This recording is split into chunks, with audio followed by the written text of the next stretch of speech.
He got him. He struck out the side. Deep to left field. You've got to be kidding me.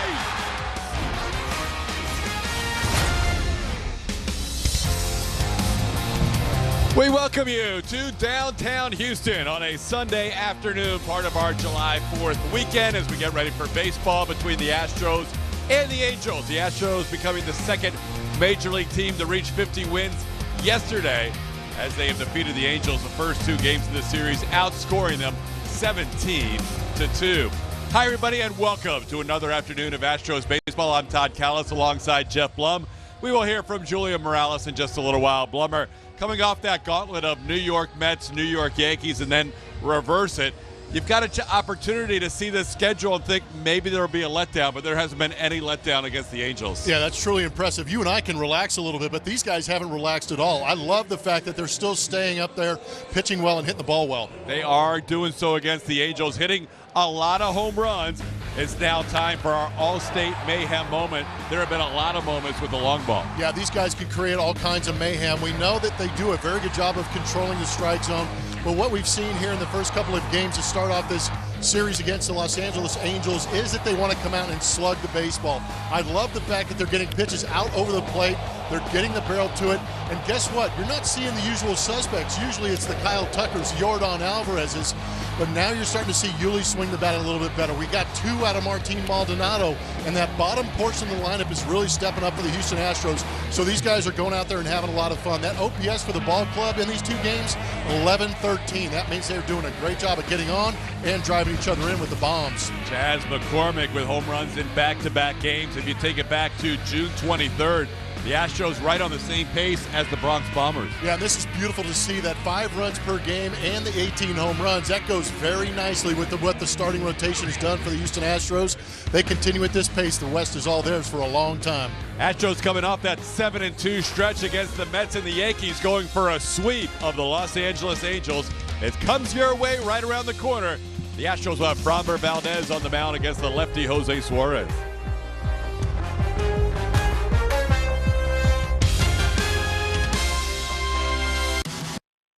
MLB Big Inning brings you the biggest plays of the night, live as they happen. Don't miss the ultimate baseball highlight reel. It's nonstop action on MLB Big Inning, every night on MLB.tv. I got the mic today. I got the mic. You got the mic. I got the mic today. Mom, I'm sorry if you hear anything that is said tonight. I apologize. I love you. I haven't talked to you in a few days.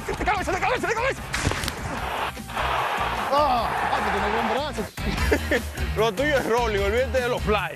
Dame los fly a mí, lo tuyo es para abajo. Le voy a decir a la gente que me ponga el micrófono todos los días. Claro.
by Budweiser Zero.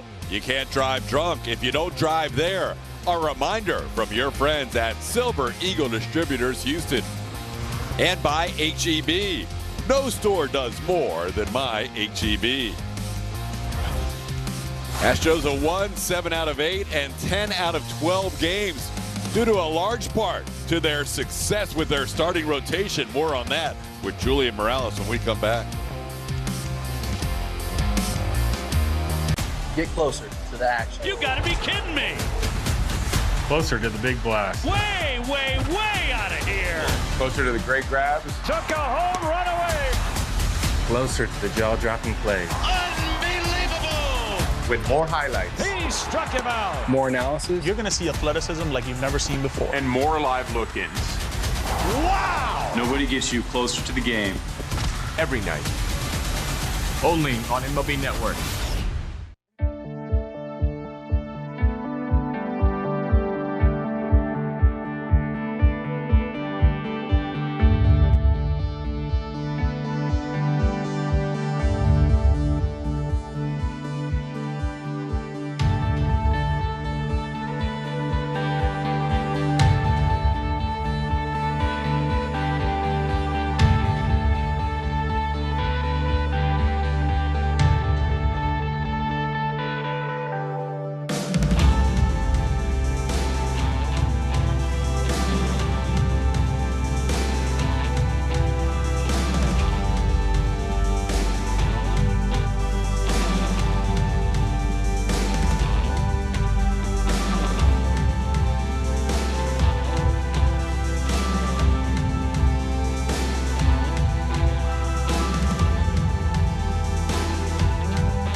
Some big offensive games we've seen in the first 2 games of this series, but it all starts with starting pitching. It's been a huge reason why the team finished so strong in the month of June, and it's carried over. These guys are handing the ball off to each other, expecting each other to pick up where the other one left off. Our best in Texas power pitcher, driven by Ford, takes a look at the last 11 for the Astros starting pitchers. Pretty impressive. This is the beginning of that stretch against the New York Mets. Remember, they played the Mets, Yankees, Mets, Yankees.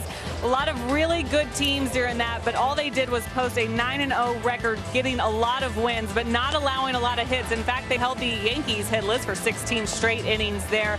And the combined no-hitter in the middle of that as well. So strong performances. You see Framber closing things out in this highlight reel because he's on the mound today, the lefty. All he did in his last start was 8 scoreless. But these guys are extremely proud of one another. They help each other out. You see this group is a very tight one. But Dusty Baker talking today, it's obviously proud of these guys, but also of everyone behind the scenes, including the catchers, but also pitching coach Josh Miller. That entire group that has helped them be so successful this season. TK? It has been remarkable. The starting rotation continues to roll as we get ready for baseball on a Sunday afternoon with the lefty Framber Valdez on the mound. He's done a very good job in 15 starts. How about the fact that he has 13 quality starts out of those 15 games started this season, a beautiful 2.65 ERA. Walks can be a little bit of an issue, but usually has a ground ball percentage to get him out of some tough jams and keep that ERA low. Here's a lineup he will face today. A familiar face at the top of the lineup. Former Astro Jonathan Villar, who was a leadoff hitter and shortstop here in 2013 through 15. Mike Trout will try to solve the riddle that is Minute Maid Park as he has continued to struggle here in this series. Shohei Ohtani will bat third in DH. Taylor Ward in right field will be the cleanup hitter. Luis Rengifo hits fifth. Michael Stefanik makes his major league debut. He'll bat sixth and play second base. Former Astro Max Stassi behind the plate batting seventh. David McKinnon will move over and play first base today. McKinnon was the third baseman last night. And then Monte Harrison will get a start in left field for the Angels and bat ninth. The Astros defense is brought to you by Xfinity. Mauricio Dubon gets a start. He'll be in center field. First day for Jake Myers back off the IL where he's not in the lineup. Over in left field will be Chaz McCormick, and right field will be Kyle Tucker. Aledmys Diaz at third base as Alex Bregman gets the day off. Jeremy Pena, the shortstop. Jose Altuve and Yuli Gurriel are your right side of the infield. And Martin Maldonado catching all 3 games of this series back behind the plate today. Astros winning 8-1 on Friday, winning 9-1 yesterday. Going for a sweep of the Los Angeles Angels and trying to extend their winning streak to 6 games. A streak that started with their 2-game sweep at Citi Field against the Mets. There is Jonathan Villar, switch hitter who is playing third base today. He batted leadoff 40 times as an Astro when he was here. Part of his 198 games as an Astros uniform from 2013 to 2015. He's in his 10th season. As both you and Julia kicked off your work behind the microphones in 2013, just like Jonathan Villar began his major league career. What do you remember about Villar's time as an Astro? There were some memorable moments, but we tried to kind of show him as being the future of the middle infield for the Houston Astros, getting some time at shortstop, and then some guy named Carlos Correa got drafted and kind of altered plans and sent Jonathan Villar on a different trajectory. He has plenty of talent, probably has more power from the right-hand side, but we called him V6 for a while. Saw him steal home. Saw him try and extend some base hits into doubles that didn't go exactly as well as hoped. I remember that. It's tough to forget. But at the same time, a solid ball player. And he's, anytime you get 10 years in the big leagues, especially this day and age, you're doing something right. At 10 years with 8 different major league teams now. The Angels' 8th different team. Ground ball towards Altuve, and his former teammate will make the play against Villar. And that's how this game starts, with what else with Framber Valdez on the mound but a ground ball to start the game. StatCast 3D powered by Google Cloud, showing you a version of Mike Trout that has not been good to Anaheim fans, but to Astro fans, they know exactly what they're trying to do to him. Strikeouts, 7 of them, all in a row with the 4-seamer, a lot of them up in the zone. That one down and away was actually taken for a strike, I would imagine, because he was probably looking up in the zone, and they made a pitch on him. But it has been a rough 7 at-bats for Mike Trout here at Minute Maid Park. Has not put the ball in play. And the first pitch he tried to hold up, but he goes around, says home plate umpire Doug Eddings, and it's 0-1. Trout has the worst numbers of any American League team in Minute Maid Park. He has really struggled here, not just this year, but throughout his career. And if you're wondering why the Astros are attacking him top of the zone, you can see why. This is the batting average. Hot, cold zones this season across the top, not good.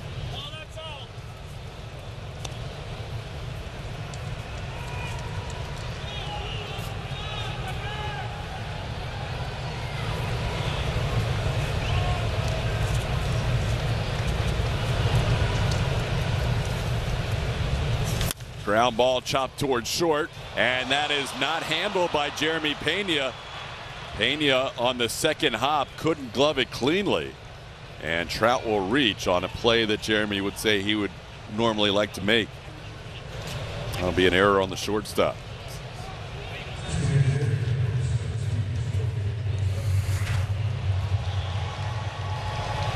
Well, Framber does a good job of getting another hitter to pound it into the ground. Looked like it could have been a ground ball play by Jeremy Pena.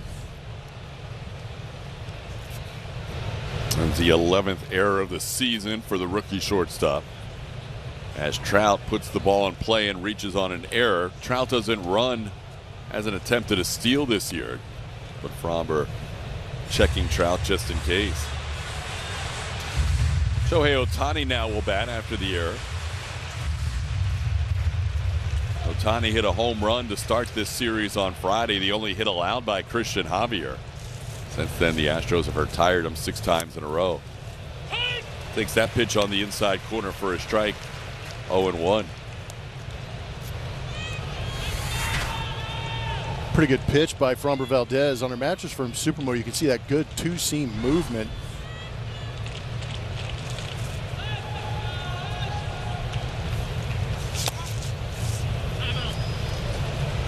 Trout over at first base. A lot of similarities with Jose Altuve in terms of they have the same number.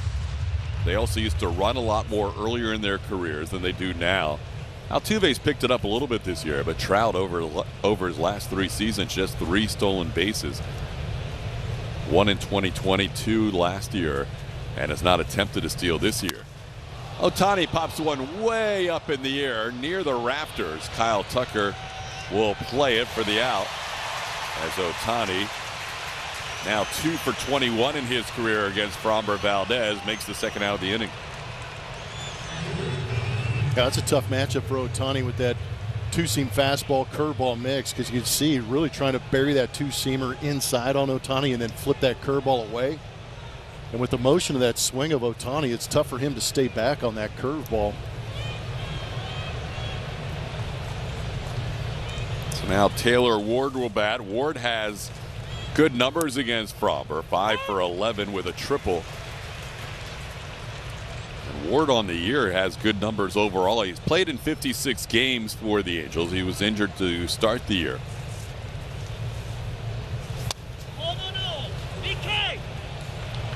And BK is Brian Knight as Doug Eddings checks down with his first base umpire. Knight says no swing. Getting a little extra insight in between the umpires. Thought he was talking to me for a second. Yeah. Dropped a TK on him. one pitch is a called strike. 1-2. Well, Framber got a couple of ground balls off the bats of VR and Trout, then a fly out from Ohtani. Now working ahead of Taylor Ward, 1-2.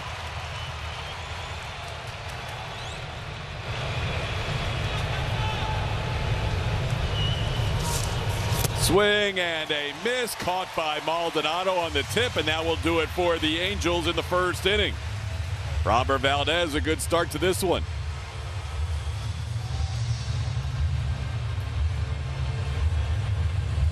What can you expect from Butcher Box? 100% grass-fed beef, organic free-range chicken, heritage breed pork, and so much more. From farmers who believe in raising animals with care, with no antibiotics or added hormones, ever. All with free shipping right to your door. Together, we can make a difference, one meal at a time.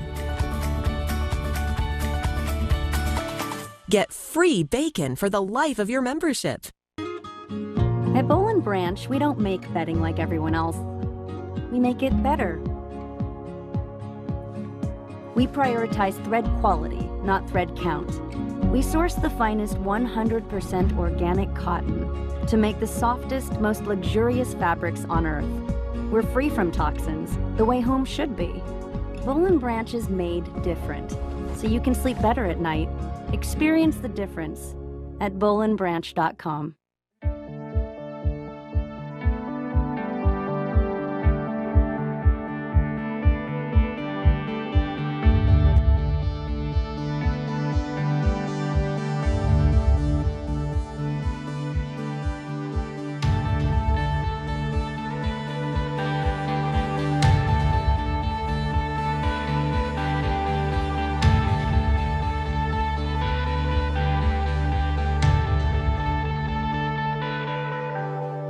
Texas Children's Hospital, Jose Altuve back in there in a leadoff spot, followed by Jeremy Pena. Then Yordan Alvarez hits third. Yuli Gurriel, a home run in this series. He'll bat cleanup. Kyle Tucker, a home run yesterday, bats fifth. Aledmus Diaz gets a start at third base. Mauricio Dubon starts in center field. Chas McCormick with 2 home runs in this series, as does Martin Maldonado, who bats ninth.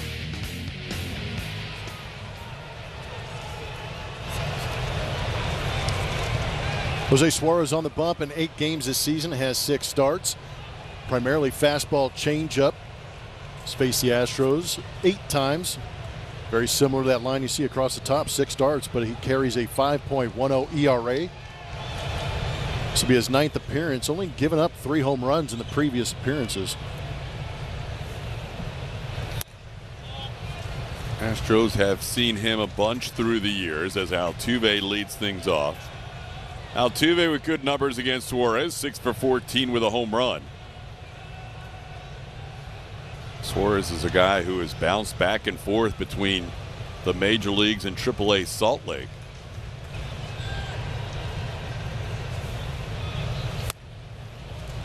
This is his 5th major league stint with the Angels. And this year there is that rule where you're only allowed to have 5 options or 5 times back and forth to use your option during the year. And Suarez coming close to that limit already here in early July.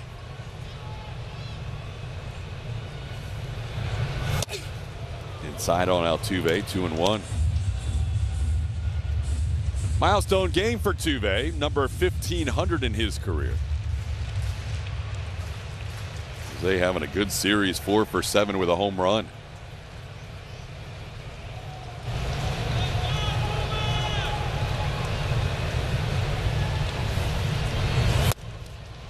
Takes that pitch at the bottom of the zone. The count's 2-2. That's that change up for Suarez. Doing a good job keeping it down at the bottom part of the zone. Last season, that was a very good pitch for Suarez, keeping a sub-200 batting average against it. But this season, a little bit different story, throwing it primarily to right-handed hitters. And it's getting hit at a 268 clip.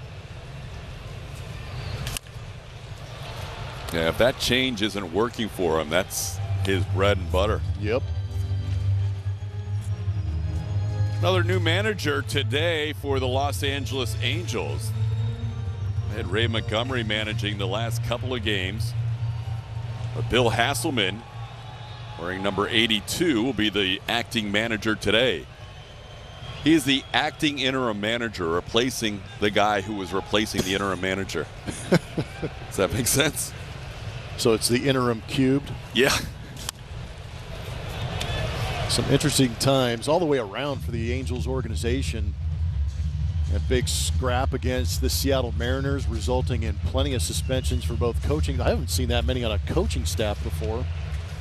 So maybe a record set there, but they're having an interesting time trying to patchwork together enough bodies to maintain a coaching staff and enough bodies to maintain a bullpen. Now, Raisel Iglesias, their closer, is serving his suspension today. Altuve with a 2-2 pitch coming, swings and misses. That is the changeup, and that is usually when Suarez is going well, a key pitch for him. Turned that pitch over nicely. He put it in a good spot too. Altuve couldn't stay back and couldn't cover that outside corner. There's Jeremy Pena. Pena just 1 for 10 in this series, coming off that one day that he missed due to concussion protocol. Pena facing Suarez earlier in the year, 2 for 2 against him with a double.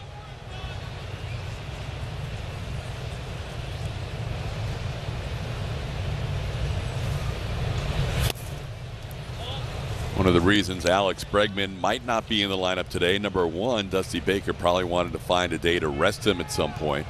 Astros in the midst of 13 straight games, but Bregman only 1 for 12 against Suarez with 5 strikeouts. That's not normally a strikeout to at-bat ratio you hear of any pitcher or many pitchers against Alex Bregman. There's a strike to Pena. It's 1-1.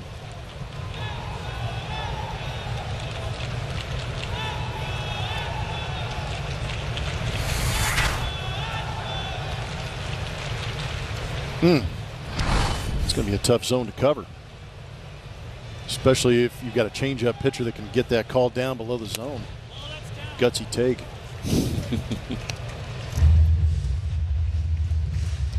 So Breggy enjoying his day off. He wouldn't be laughing like that if he was in the lineup. He's a lot looser. There is no grind today for Alex Bregman.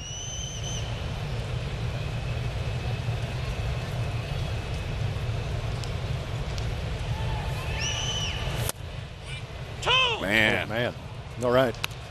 All right, so the bottom of the zone is going to be rather large today, and that is advantage Suarez. Well, it's advantage Suarez, and it's also something that Framber Valdez against guys not named Mike Trout could be used to his effect, because he's a guy that has that two-seamer that works down in the zone too. His curveball works down in the zone. Heavy ground ball pitcher, but it's tough when you're facing a changeup like Suarez and he's able to get that call below the zone. Because the idea is to see that changeup up a little bit so that you get it in the zone. If it starts in the bottom part of the zone and it's a good changeup, it has a tendency to fade down out of the zone, and that's the hard part that you're trying to judge. So there really hasn't been a strike thrown yet to Pena in 5 pitches. You are correct. But it's 3-2.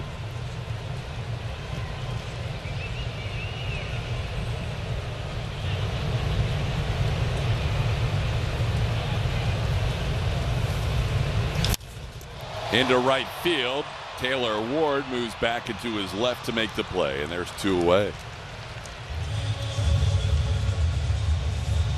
It's time for the Bank of America Impressive Tools year-by-year OPS for Yordan Alvarez. He is on a pace to crush his career high in home runs. Alvarez at 1,056 coming into today.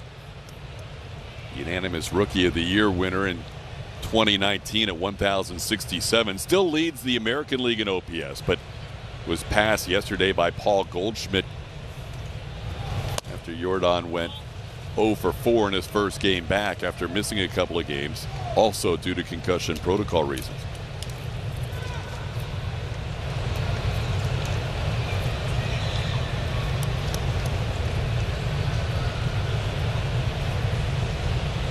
Suarez mix to righties is pretty much the same as it's always been, but he's really changed his pitching mix to left-hand hitters.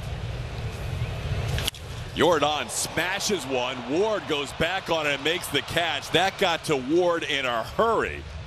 Yordan Alvarez hits a bullet at 112.8, but he is retired for the final out of the inning.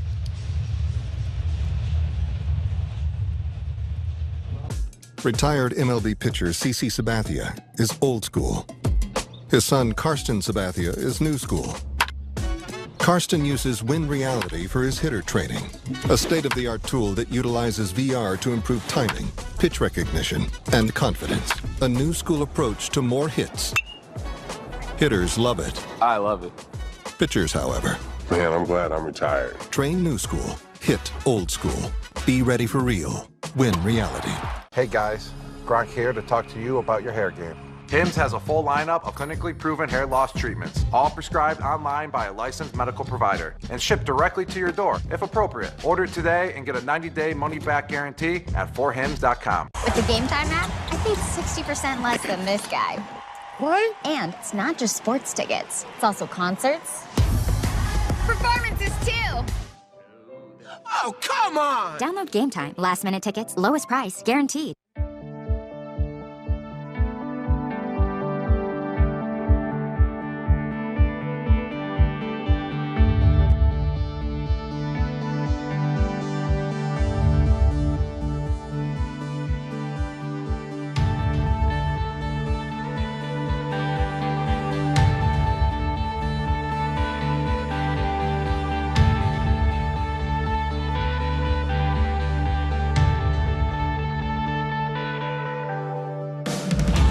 By Toyota.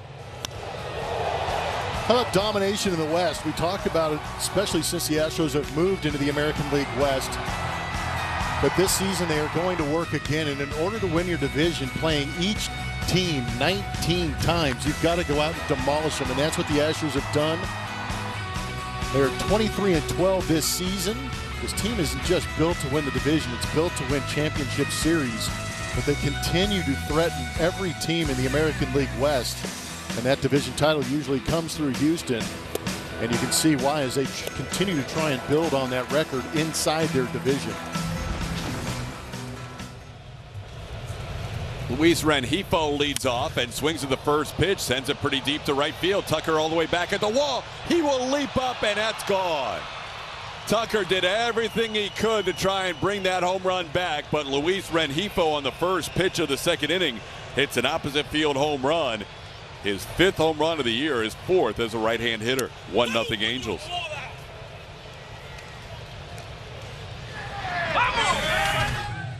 Just ambushed a fastball, that two-seamer up and away, and Rengifo was on top of it and punches that one out to right field. That's something you don't see Framber do very often, is give up too many home runs. It's only the 6th home run he's given up this season. They've all been to right-handed hitters. And that one got out to right field. Tucker did everything he could. He climbed the wall and went well above the yellow line. Just couldn't bring that one back. As Michael Stefanik makes his major league debut in the batter's box. Stefanik playing second base today. Hey, nice catch. Bad shirt. Yeah, he showed up in the wrong game. Swing and a miss. Stefanik goes down on 3 pitches in his first major league at bat. Second strikeout for Valdez. Framber coming back. That's where he wants that two-seamer down in the zone.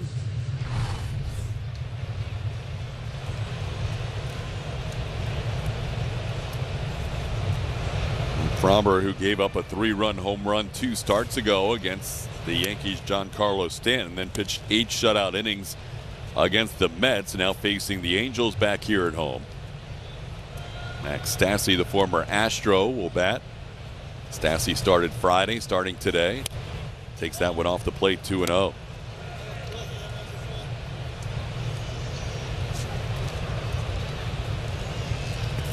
All the Astros runs allowed by their starters going back now 10 games have been against home runs. There's not been a run scored in 10 games against an Astros starter that wasn't a home run, many of them solos. Taylor Ward had a solo home run yesterday. Shohei Ohtani accounted for the only run Friday with a solo home run. The only run scored in the New York Mets series. Well, there's that low part of the zone on our MD Anderson strike zone that you can see is getting called. Strike 3 called. Stassi goes down looking. 3 strikeouts for Framber. Back-to-back Ks for the Astros left-handed. Curveball up, but even when you see that ball up out of the hand of Framber Valdez, there's plenty of spin to bring that back into the zone. Locked up Max Stassi.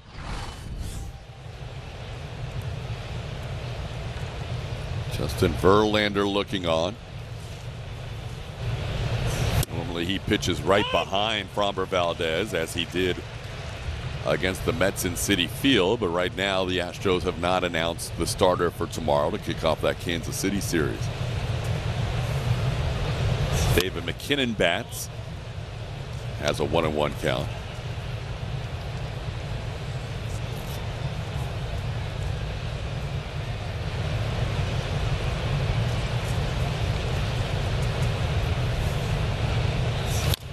That one chopped towards third, just foul.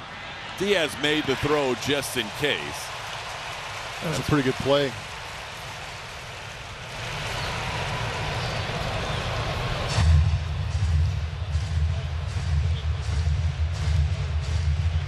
Diaz getting the start over at third base today. Ledmus, as you know, plays all over. Last time he was out there in left field.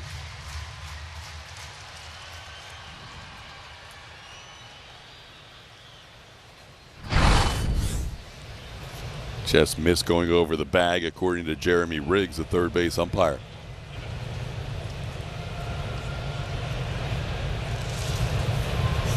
Tried to hold up, and he does. Framber started a few steps off the mound. He thought that was a swing. No call from Brian Knight. It's 2-2. Framber looking for 3 consecutive strikeouts after the home run. Yeah, it's out there for me. I think Framber felt pretty good about the pitch, but it is borderline out there, kind of parallel with the front of the plate. That's a strikeout. Framber can walk off the mound now as he strikes out 3 in a row after the solo home run. Angels lead 1-0.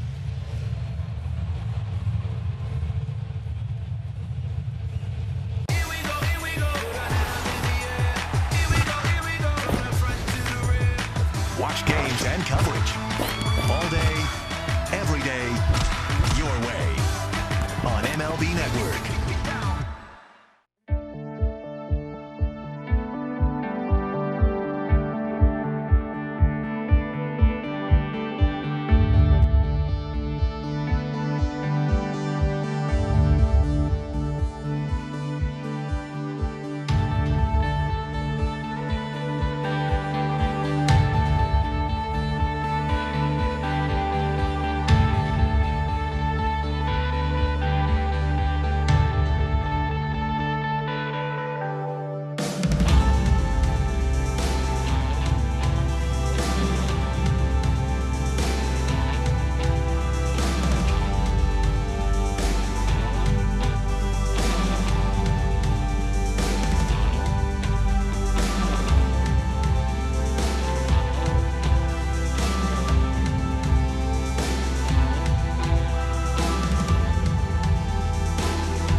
See the ballpark and get a behind-the-scenes look at the ins and outs of the stadium, from the dugout to the press box to the warning track and manual scoreboard. Book your tour today and sit in TK's seat. Go to astros.com/tours. Yuli Gurriel leads off and fouls the first pitch off. Yuli's been swinging it better lately. He has reached in 9 straight, hitting .300 during that stretch. Yuli with a home run on Friday night, continues to hit a lot of doubles, 4th in the American League with 22 doubles.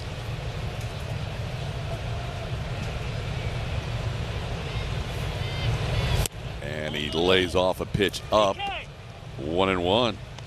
PK's been busy at first today. Sure has.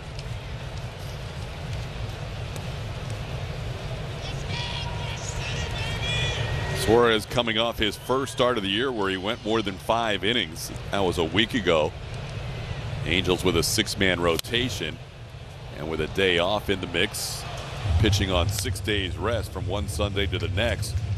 Had not gone more than 5 innings in any of his previous starts. This is his 7th start of the year. But went 6 innings against Seattle and only allowed 1 run on 5 hits. It was a solo home run.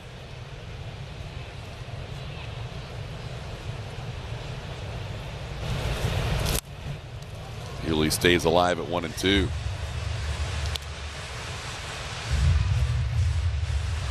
Astros play the Angels today, wrapping up this 3-game series, looking for win number 6 in a row. Then they will welcome in the Kansas City Royals. That'll be a 4-game set, beginning with an afternoon contest on the 4th of July.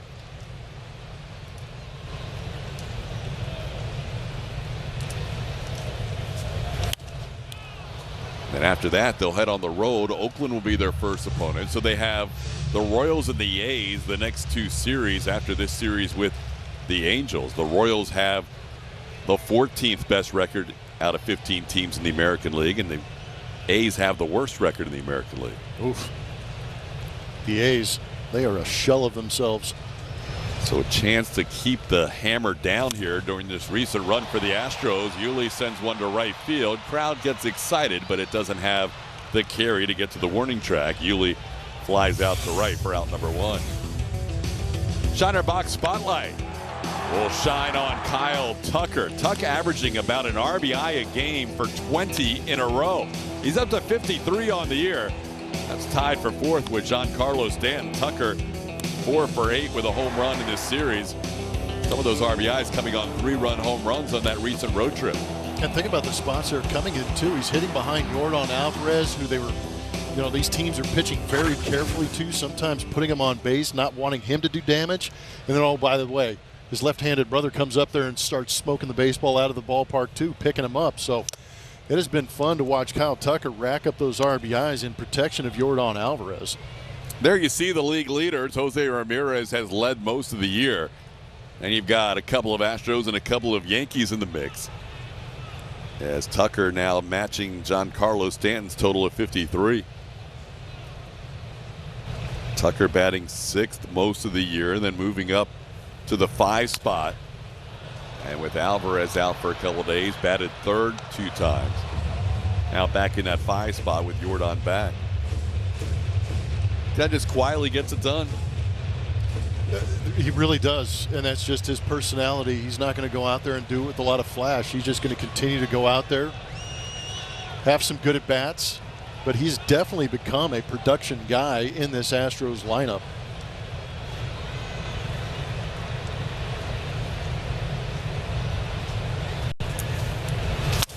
Tucker broke his bat and sent that one fairly deep, even with a broken bat, but it's foul. Yeah, keep in mind the halfway point of the season will be Wednesday. The Astros play game number 81 against Kansas City on Wednesday. So at that point, you just double up your totals and you have your projections for the year. And right now, Tucker's at 16 and 53 with 14 steals. Even if you would say game 81 right now, those would be nice projections. But he should add to that total before Wednesday.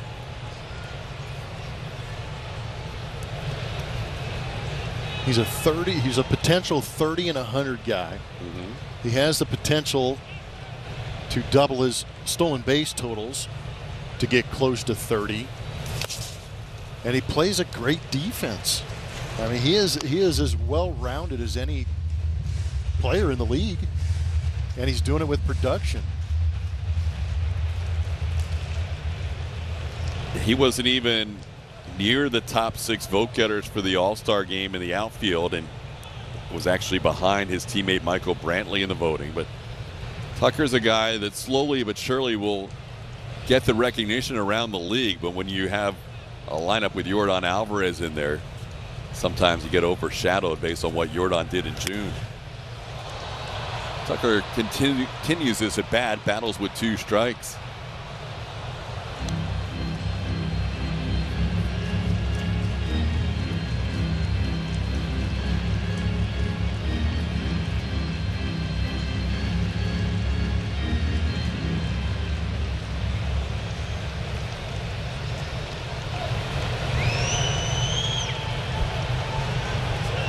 Suarez last start threw the most strikes in a start. He had one other start against Baltimore where he had a 68% strike percentage. Today, 18 out of 26 strikes.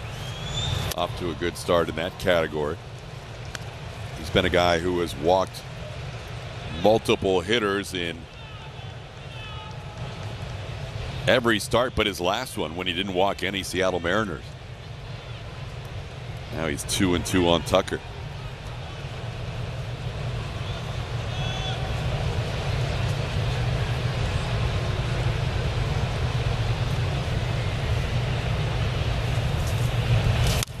Little comebacker to Suarez. Tucker frustrated as he battled, and then ends up with a little comebacker to the mound for out number 2. So Suarez has retired the first 5 batters that he has faced today. Yeah, you can still have a quality at bat. Tucker didn't get the result he wanted, but he saw a lot of tough pitches.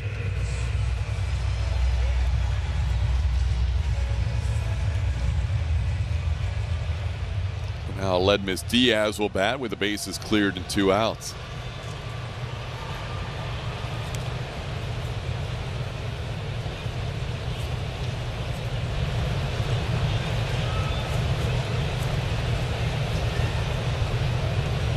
He has a 4-game hitting streak going. Obviously not 4 games in 4 days. Ledmus gets spot starts here and there.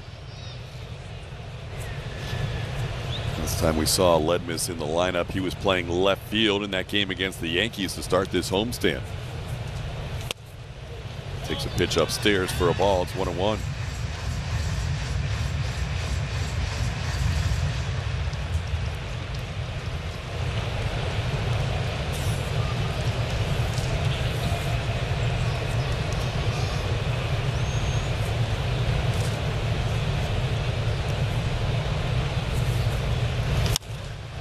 That ball is sent in the air to right field. Taylor Ward's been busy today. This will be his 4th putout in the first 2 innings.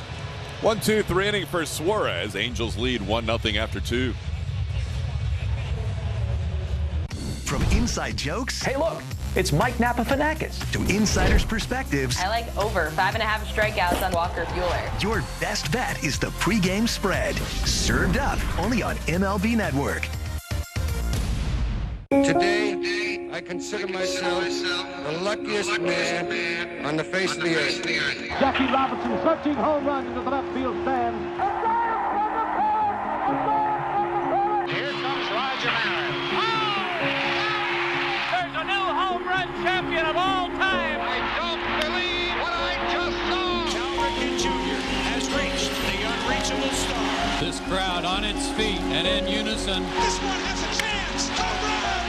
Mike Piazza! The Boston Red Sox are world champions.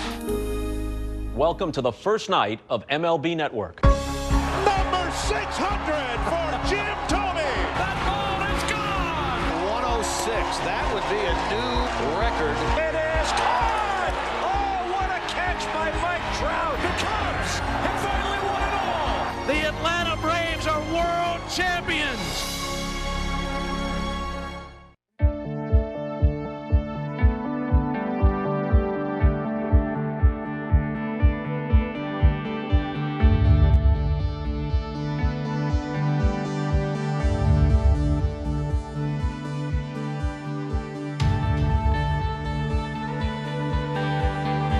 Jump on Twitter, follow along. There you'll find it as the pinned tweet. Which Astro will lead the club in hits this season? Yordan Alvarez currently leading the way with 75.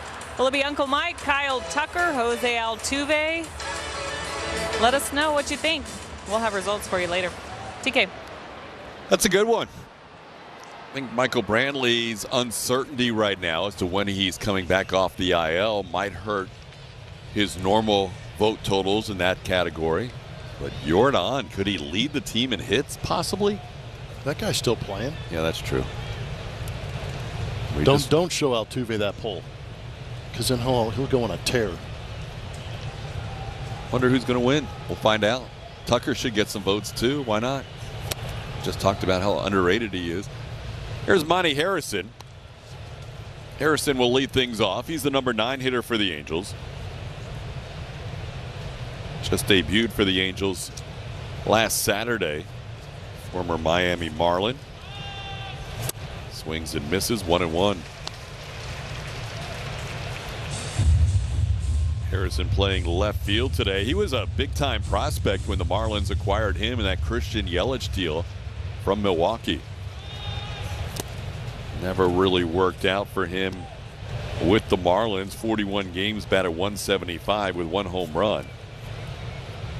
Now Harrison getting an opportunity with the Los Angeles Angels, signed as a minor league free agent April 4th.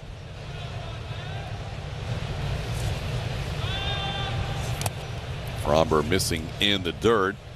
3-1 to the number 9 hitter Monty Harrison, looking for his first American League hit.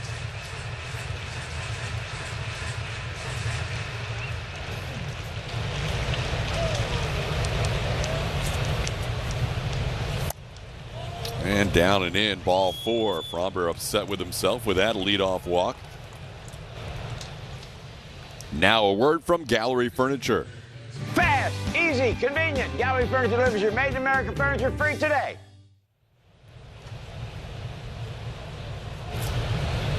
Valdez will now go after Jonathan Villar. Villar just signed yesterday with the Angels, was on their active roster yesterday, did not play. He was in the on-deck circle, but ended up not getting a pinch hit opportunity.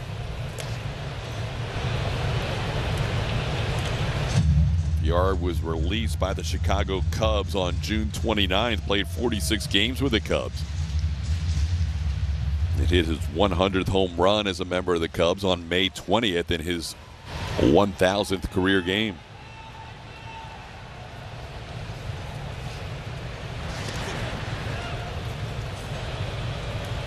Framber keeping an eye on Monty Harrison.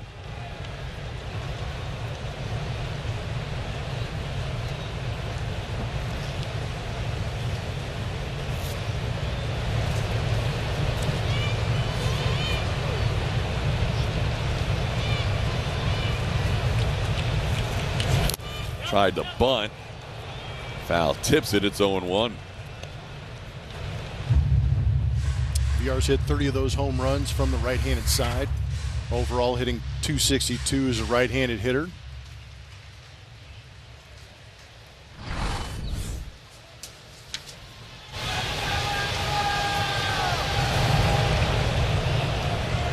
Adds another switch hitter to the mix for the Angels to choose from. They have 3 on their roster. This one's popped up, and Maldi couldn't quite get there in time. He thought about the dive, but just didn't quite have the opportunity to make that play. Yeah, he definitely gave it a thought. It just didn't have enough hang time to allow him an opportunity to get out there. He does a great job of bouncing out from behind there. Just a little hesitation in that step as he was thinking about laying out.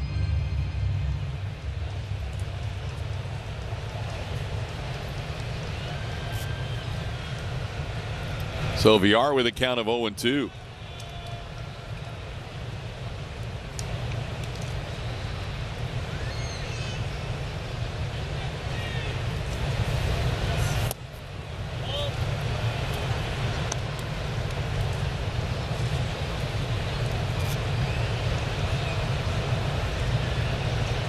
Houston for 3 years, Milwaukee for 3 years, Baltimore for a few seasons, Miami, Toronto, New York Mets, Chicago Cubs, and now the Los Angeles Angels, all places Jonathan VR has called home in his 10 Major League seasons.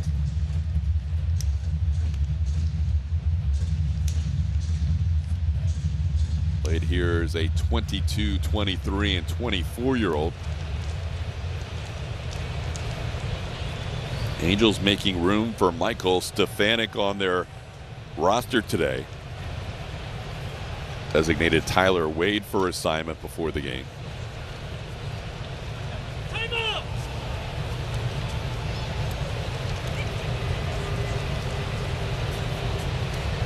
The Angels just kind of trying to figure out who's going to play second base and third base on their infield. Andrew Velasquez has kind of taken over at shortstop. Jared Walsh at first base, but since the Anthony Rendon injury, they've kind of been moving guys around on that infield. It's one of those things we talked about when the season started. This Angels team, as far as a roster, when they broke camp, you said that they could compete for the American League West. It was just a matter of health. Runner picked off. Harrison is safe.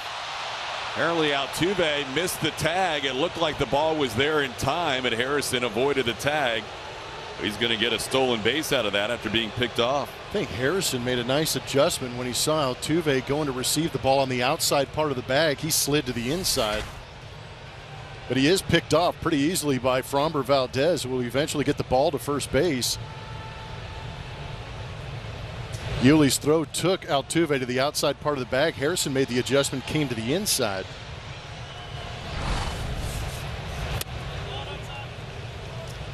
Now VR, who is down 0-2, has a full count.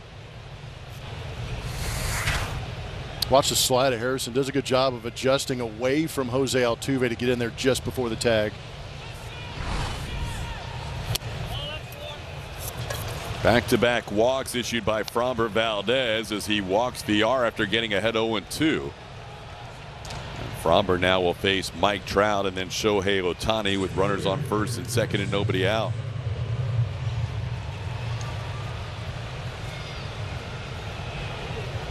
Framber's had one really good outing against the Angels and one poor outing against the Angels. In fact, it was his worst outing of this season when he faced the Angels here on April 19th.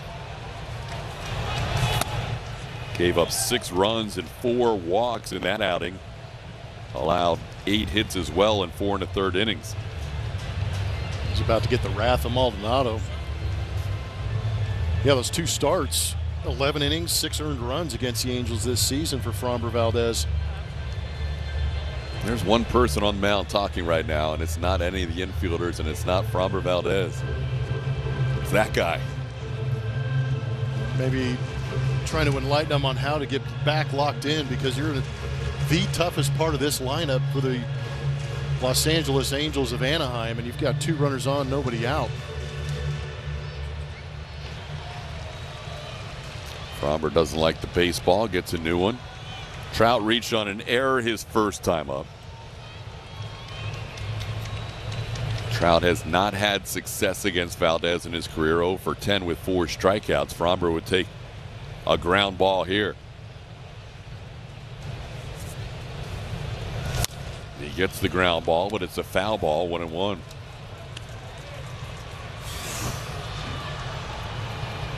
'63 games here at Minute Maid Park coming into today. That is not a good average. Slug numbers are down, but the impressive one is the 66 strikeouts in those 63 games.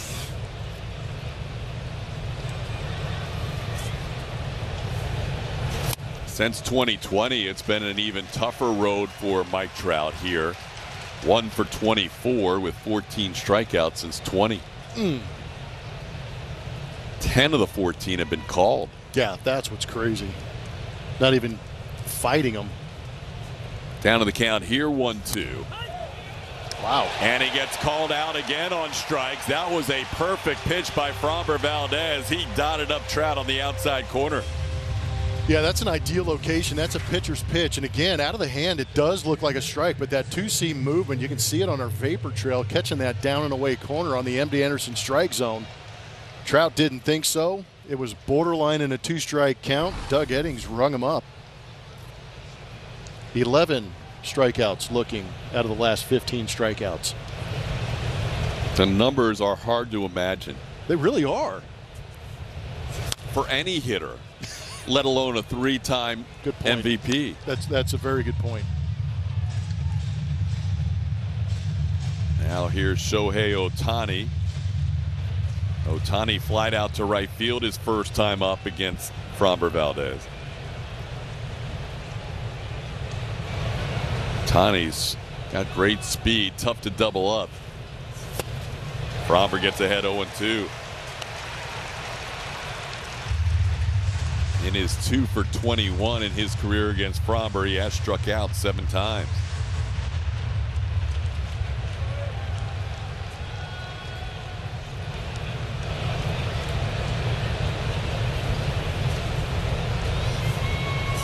Ground ball, base hit, left field. Nobody there on the left side of the infield. In to score will be Harrison. To third goes Jonathan VR. Shohei Ohtani with an RBI single. Framber got the ground ball, but it was in the wrong place on the infield, and the Angels now lead 2-0. Yeah, credit Shohei for finding the open space. He's had his issues against Framber Valdez, but he got a fastball down and away. You could really see him trying to hold his ground and let that ball travel. Just smashes it through the open part of the defense.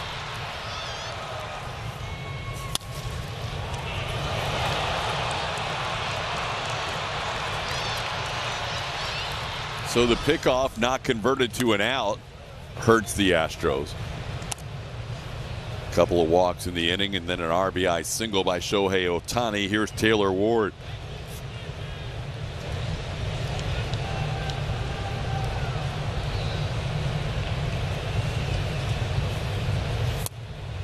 Framber has faced this Angels team more than any other in his career. This is his 10th start against the Angels and his 14th overall appearance. There's no other team that he has made more than 7 starts against. The Texas Rangers next on the list. And he's very familiar with the Angels, including his first career major league start.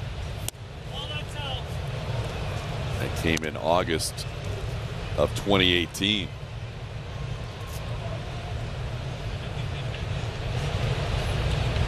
First game of the season, Framber with 6 2/3 innings of 2-hit shutout baseball against the Angels. 12 days later, the Angels got him for those 6 runs here at Minute Maid Park, and today he's given up a couple, and now he's fallen behind Taylor Ward 3-1.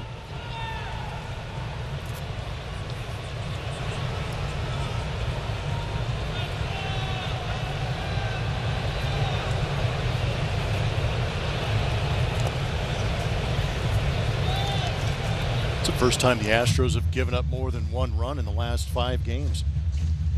6 games now. Previous 5, they've only given up 1 run, 0 runs, One run. Now 2 today. That was the first time in franchise history they went 5 straight, allowing 1 run or fewer. How about that?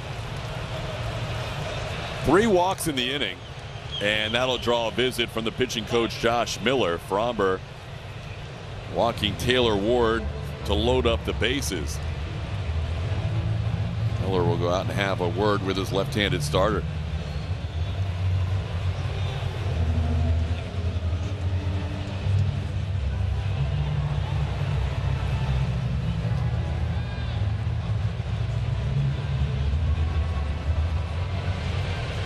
Home run last inning by Luis Rengifo.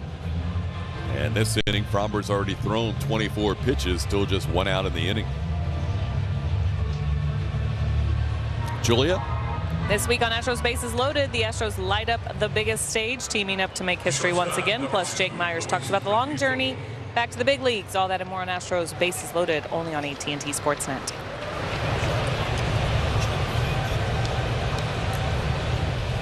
So Luis Rengifo hit a home run to right field his first time up. Will bat with the bases loaded.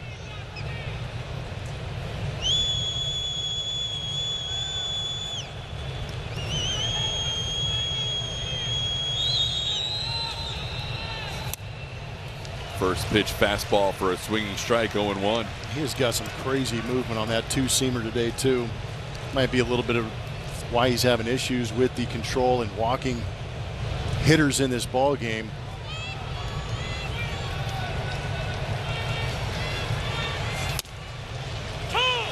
That is on the corner at the top of the zone. Framber now ahead 0-2.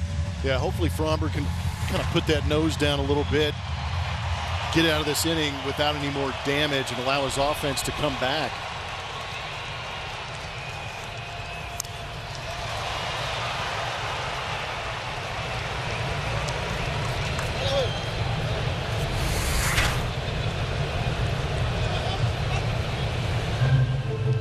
Kind of crossed up Maldonado right there. Yeah, they had a little discussion as Framber came in to get that last baseball about pitch comp. Making sure they're on the same page. Is this thing on? Can you hear me now? It shouldn't be much of a cross-up issue anymore with the new system. Tried to hold up. He went around. Rengifo doesn't like the call by Brian Knight, but that is a big strikeout for Valdez for the second out. Much needed. Always talking about the ground balls potentially getting Framber out of some tough situations like this, but here he goes to the swing and miss curveball. Yeah, Framber's like, no, Giavatello. Definitely a swing on the replay. Michael Stefanik bats for the second time, takes a called strike. Stefanik just called up from AAA Salt Lake, making his major league debut today. Batting in a big spot here in his second career at bat. And he finds himself down in the count again, this time 0-2.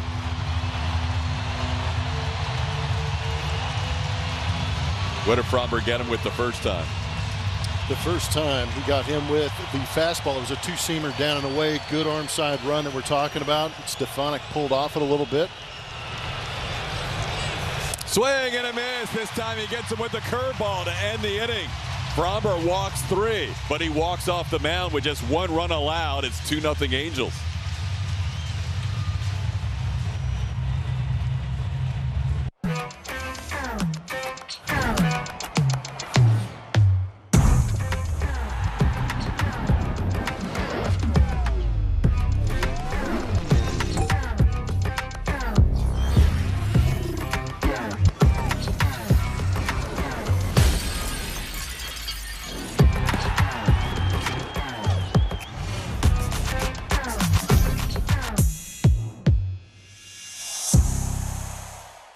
To the track, to the wall, and he made the catch. Catch your team.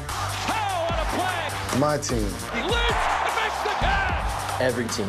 As good as it gets. Only on MLB Network.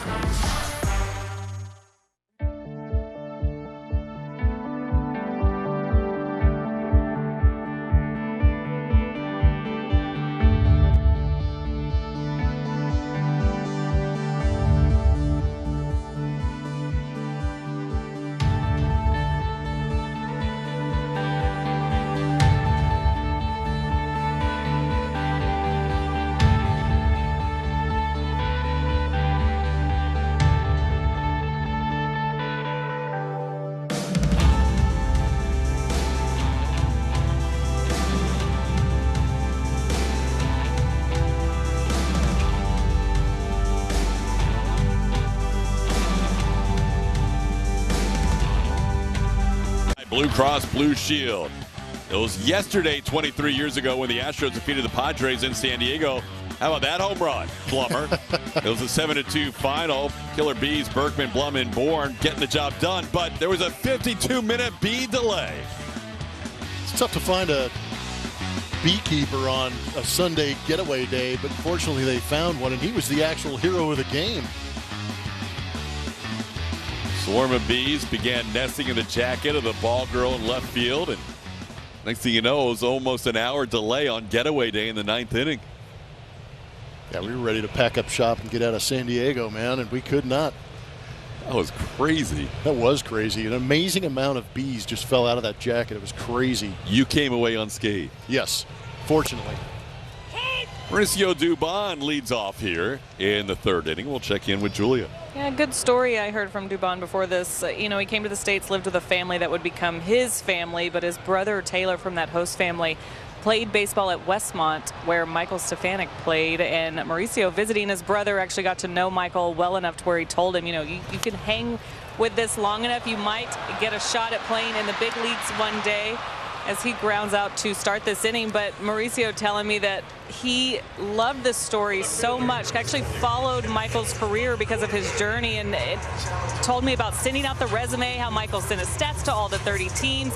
Mauricio loved that, and loved that he just kind of fought for that and fought to give himself a chance to get to this level. So when the day came and he knew he was in the lineup, and so was Michael, for them to be playing against each other for his debut, something that Mauricio is extremely proud of to be a part of, but just it's really hard not to root for guys with stories like that, TK. Yeah, Stefanik, he's sending out homemade videos to all 30 Major League teams when he went undrafted out of Westmont College, and the Angels were the only one to answer, and at the time they were just thinking he was going to be an extra body somewhere at their lower minor league level, and here he is today making his Major League debut. So congratulations to him for perseverance. No, that's a phenomenal story of desire, not giving up on a dream. Chas McCormick bats with 1 out and the base is empty, and fouls one away. It's 0-2. Stefanik is the 4th major leaguer out of Westmont College. Jerry DeVannen, whose son played with the Angels, Jeff DeVannen, and Jerry was an infielder here back in the day with the Astros. He was the 1st out of Westmont College. So congrats to Michael Stefanik for achieving his dream after being undrafted coming out of college. Now Chas down to the count 0-2. And he goes down on strikes. That is strikeout number 2 for Suarez, and he has retired the first 8 Astros today. He's in a bit of a groove. That changeup has been working good for him. You talked about 2 strikeouts in the game. First strikeout was to Jose Altuve on the changeup. This is to Chas McCormick with the changeup. So now he'll face Martin Maldonado coming off a 2-home run game. Smaldy's first 2-home run game since 2016. Actually 2019. That was the 4th time in his career when he had a 2-home run game. Maldy hit one onto the train tracks and then hit one out to straightaway center field his last time. It's more often known as the machete, but last night he was the masher.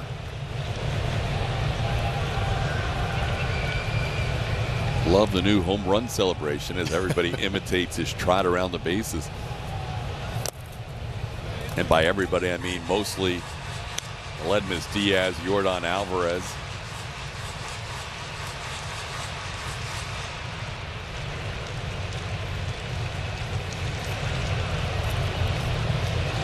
Here's the big man. He hit the ball harder than anybody else for the Astros today, but he lined out to right his first time up.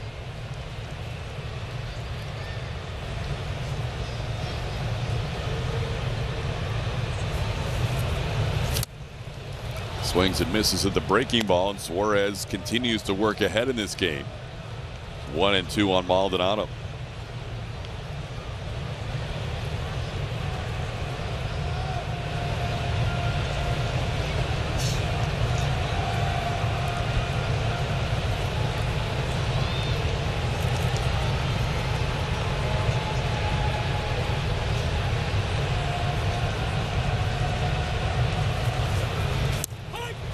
Strike three called, outside edge. Suarez is pitching well. First time through the lineup, he has retired all 9 batters. It is 2-0 Angels. Hey, it's me. The summer breeze. I just flew back into town. Let's get outside.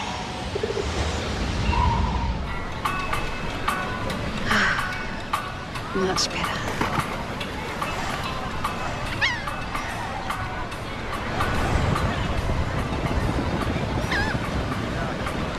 Hey guys, Gronk here to talk to you about your hair game. Hims has a full lineup of clinically proven hair loss treatments, all prescribed online by a licensed medical provider and shipped directly to your door, if appropriate. Order today and get a 90-day money-back guarantee at 4hims.com. Nice. What? With the Game Time app, I pay 60% less than this guy. 60%? Game Time finds you the best last-minute deals and guarantees the lowest price. Download Game Time now. Nice shirt.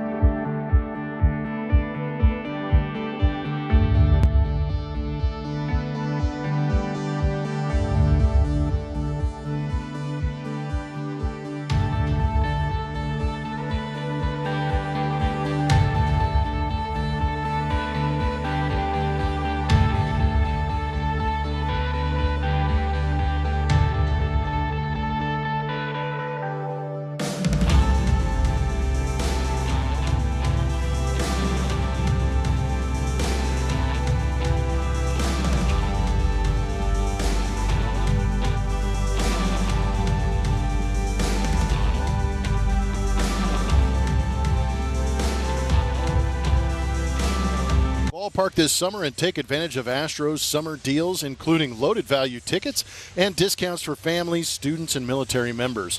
Visit astros.com/value to learn more. So far through 3 innings, the Angels leading 2-0 on a couple of hits. Framber walking 3 last inning. Framber has faced 15 batters. Jose Suarez has faced 9. That's why the pitch counts are where they are. Framber's thrown 61 pitches.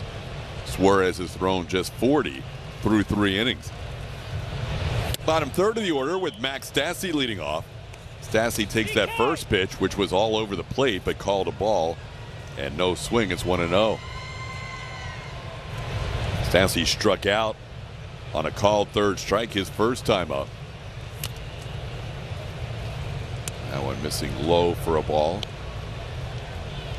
Framber's been a little agitated at times today.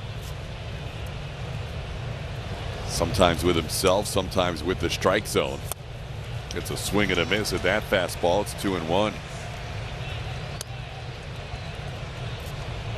Framber worked well with Stassi when he was with the Astros. They combined for 4 games together and had an 0.69 ERA when Framber pitched to Max Stassi. But now Stassi calling a late time on Framber. And the pitch is down and in, 3-1. The command just has been a little hot and cold for Framber today. He's already walked 3 last inning.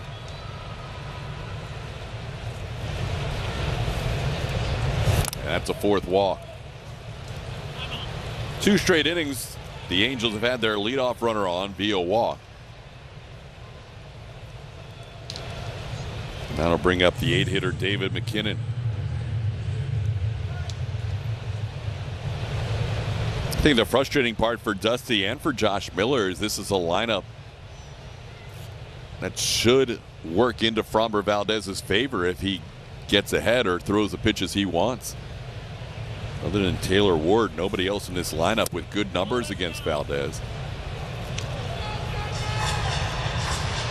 Framber misses on the first pitch to McKinnon, 1-0.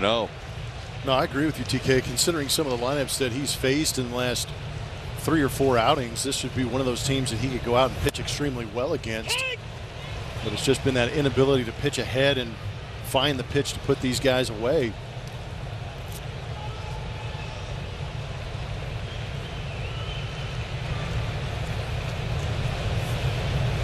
Ground ball, foul. McKinnon down in the count 1-2. McKinnon, another guy who was just called up from AAA Salt Lake, made his big league debut June 18th in Seattle. At the time of his call-up, he was leading the Pacific Coast League with a 1,056 OPS.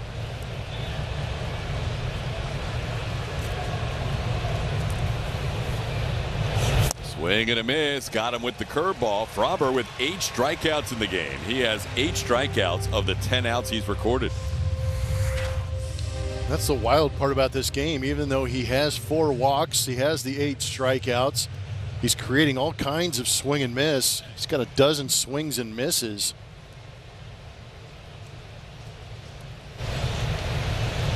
Some of the spin rate comparisons.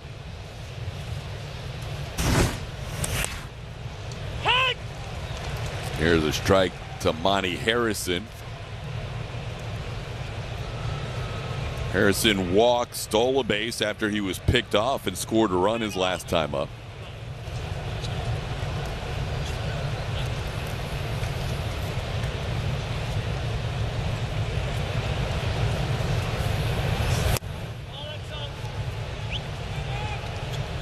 Framber won off his season high in strikeouts, picked up 9 strikeouts up at Rogers Center against the Blue Jays back on May 1st. His career high is 11 strikeouts. There's a strike. It's 1-2.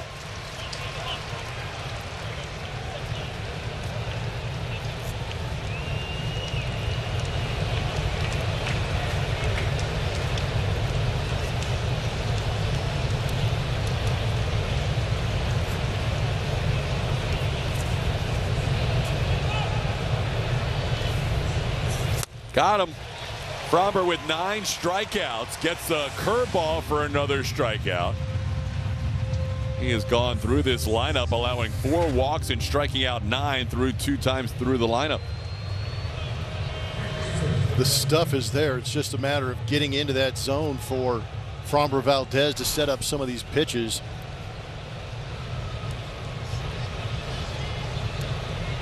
He has struck out 7 of the 9 hitters in this lineup, has not struck out the leadoff hitter Jonathan Villar, who bats here, and has also not struck out Shohei Ohtani. That one down and in for a ball, 1-0.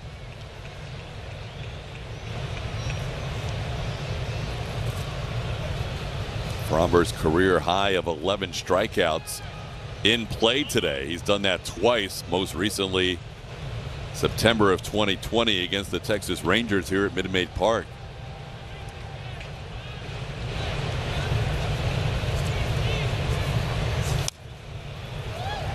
Villar fouls one back. It's 1-1.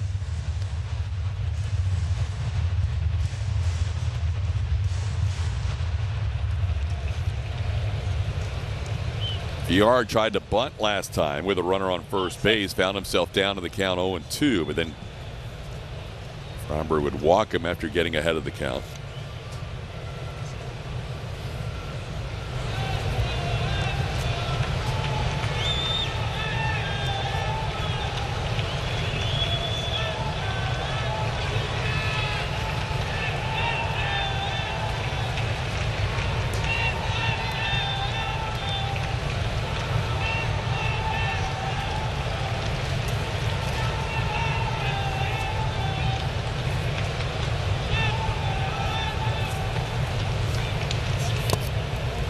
Bouncing in there, 2-1. Framber, one of the leaders in innings pitched coming into today, needed 5 1/3 innings to take over the major league lead.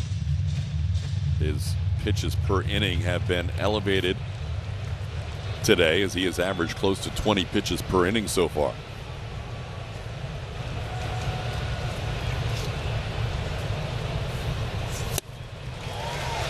Beats Villar with a fastball, 2-2. Challenged him.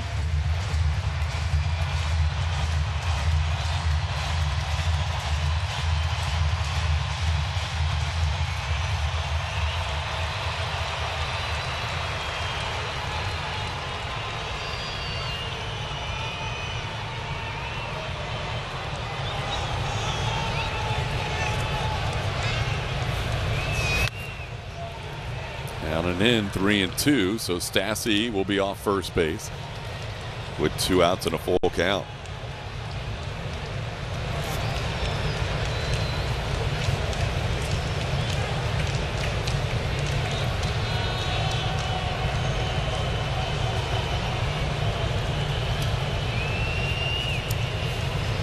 Swing and a miss. Framber Valdez with 10 strikeouts through 4 innings. Allows a leadoff walk, then strikes out the rest. Altuve, Pena, Alvarez, top of the order, due up against Suarez. Astros down 2-0. I was noticing a lot of hair loss. Started being known as car ain't got no roof. Definitely looked like a skunk look. That big highway going through the side. I was like, oh, okay, I can't do this anymore. I went to forhims.com, started the consultation, and within a few days, got my products. The process is super easy. After about the second month, I started to see true results. It is amazing. This is really great. Yeah, the roof got put back on. Start your free online visit today at forhims.com. Welcome to the Aura Sleep Lab. Carby cravings can be hard to curb. Try to say that 10 times fast. With your Aura Ring, you can learn how to sleep better and balance your hunger and fullness hormones. So if it gets hard to curb your cravings, sleep them away. With the Aura Ring, you can learn how to sleep better and keep those appetite hormones balanced. It's like having a sleep lab on your finger.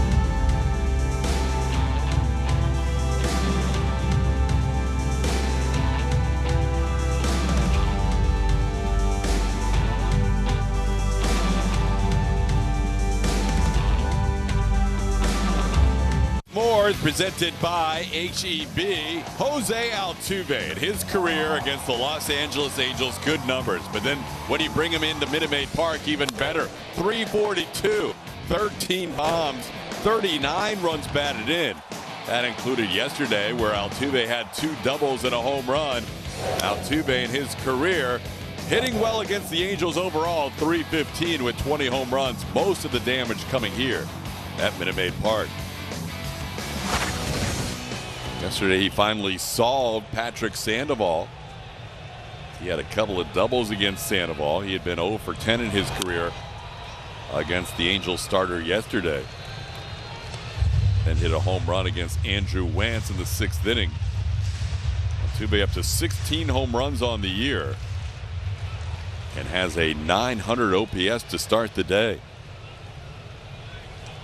Most of that OPS has been generated here at home, a 1,066 OPS for his home games this season. He's down in the count to Suarez, 0-2. Struck him out on a changeup the first time up. He's taking some good swings, and it's going to be interesting to see how the Astros measure up against Suarez the second time through as they try and do some damage and pick up Framber Valdez. Still looking for that first hit in this ball game. I'd like to see him get it here at the top of the lineup and really get things rolling. And Suarez is starting to get comfortable out there. He has been ahead of hitters and has thrown 31 strikes out of 42 pitches. That is way higher than his normal average. So he misses outside for a ball, 1-2. It's been a lot of off speed early and then fastballs late in counts. He has not thrown as many as 60 strikes in any start this year, but the last start was his best with 59 against the Mariners.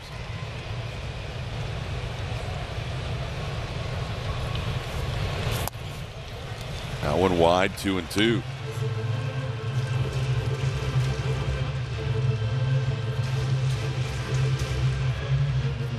Astros scoring 17 runs in the first 2 games of the series, but first time through the lineup. Have not touched Suarez today.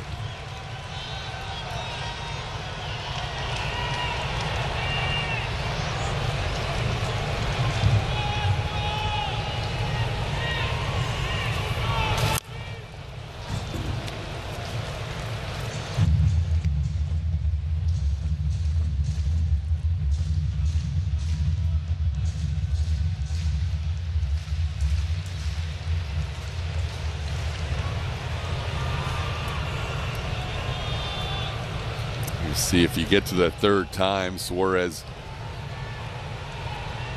has struggled this year, but hasn't gone deep in very many games. We mentioned only one start, more than 5 innings.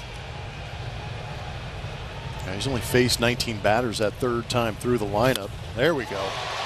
Astros get their first hit of the game. Who else but Jose Altuve? He's digging for 2, and he'll be out by a wide margin. That was not a good decision there. The play was in front of Altuve, and he's thrown out by Monty Harrison for the first out of the inning. Yeah, there's no reason to get greedy right there. Harrison did a good job of getting to that baseball.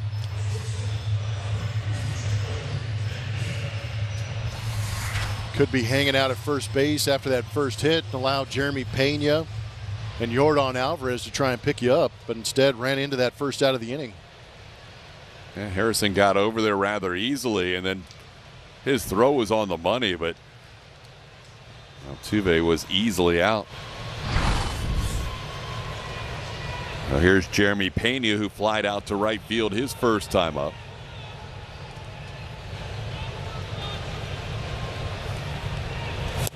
And takes a strike.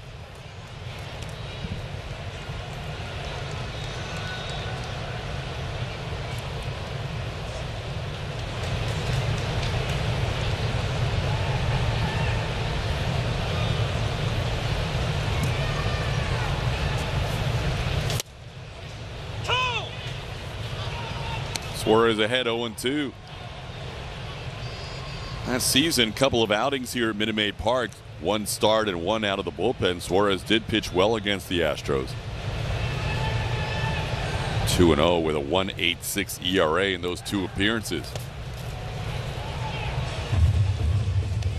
Misses on the changeup. Changeup was a tough pitch for Pena yesterday against Patrick Sandoval.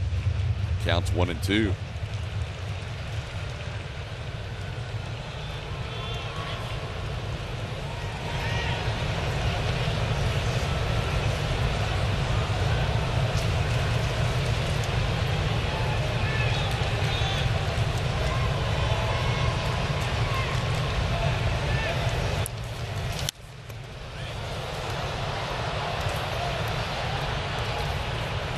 Suarez works out of the stretch anyhow, so if Altuve remained at first, he wouldn't have changed from the windup to the stretch, but it would have provided something for Suarez to think about with Altuve's speed at first base and just looking at a base runner for the first time. Instead, Jose got a little over aggressive and was thrown out for the first out of the inning.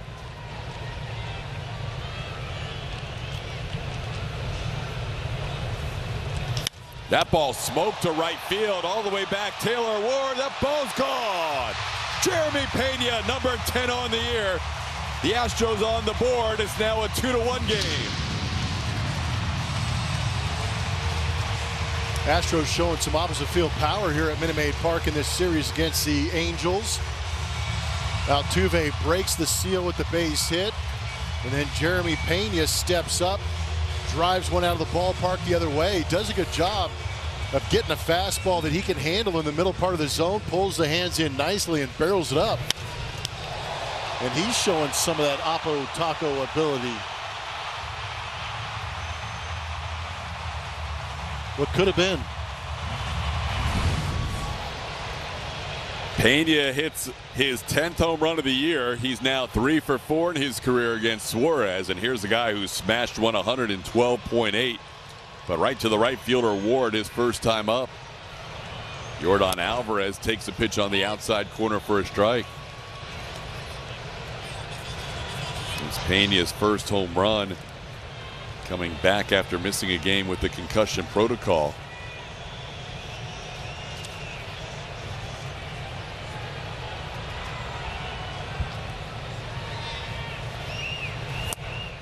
Pena's last home run was against the Marlins on June the 12th.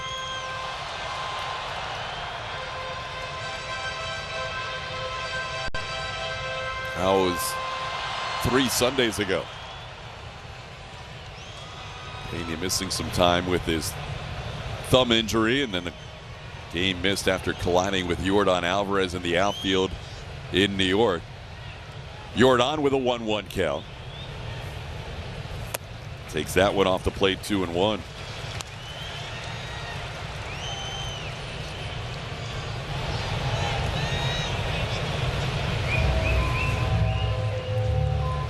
Jordan, even though he's just 3 for 12 against Suarez in his career, has hit a line drive against Suarez in 4 of his last 5 at-bats against this left-hander. You almost feel like, as hard as he hit that ball his first time up, here at a 2-1 count, he's in a good spot here. Yeah, there's some impending doom in that bat for Jordan Alvarez, the way he's taking some of these pitches.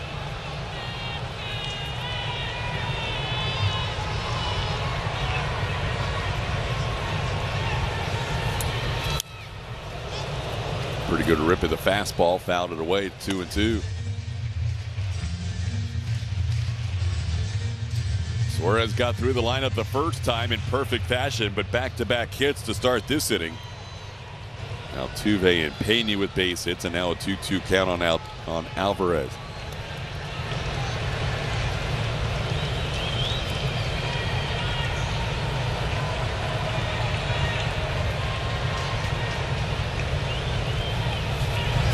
That ball roped to right field on a line, and that is a fair ball in the corner. Alvarez digging for 2. He'll get there. Jordan Alvarez smashes a double down the line and right. It's just too good a hitter. He gets that foot down and the hand stay back so nicely, and his eyes pick up that rotation, the mind judging that velocity. And that was a changeup that had no chance. And again, another changeup. No matter if it's right-handed, left-handed, it's getting destroyed. The only question was, would it stay fair as it tried to make its way through the wall? At some point, teams are going to stop throwing him changeups. Don't give him extra time to see a pitch in the zone. How many times have we been sitting behind home plate and we can recognize out of the hand, obviously from up here because the vantage point's different, but doesn't it feel like it's a half an hour before Jordan has the opportunity to swing? But you can almost sense that he recognizes it. It's just he's waiting for that to get to the hitting zone. Pitch up in the zone for a strike, 0-1 to Yuli Gurriel. Oh, Jordan coming off Player of the Month in June, picks up his first hit in July. It is a ringing double into the right field corner. And he's in scoring position for Yuli with a 1-1 count. Astros this time around the lineup have hit the ball hard against Suarez. 3 consecutive hits here in the inning.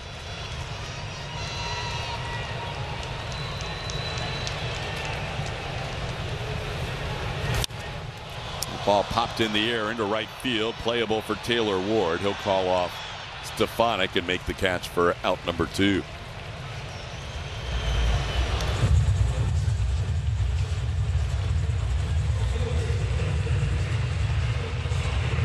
TK, that double by Jordan, gets out of 2 ballparks. I'm sure you could probably guess one of them. Fenway for sure. That pesky pole, no chance. Okay. That's a bomb in New York Yankee Stadium. Really? Yep. It was so low.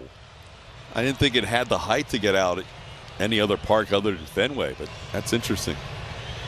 What was the velocity off the bat? 107.5.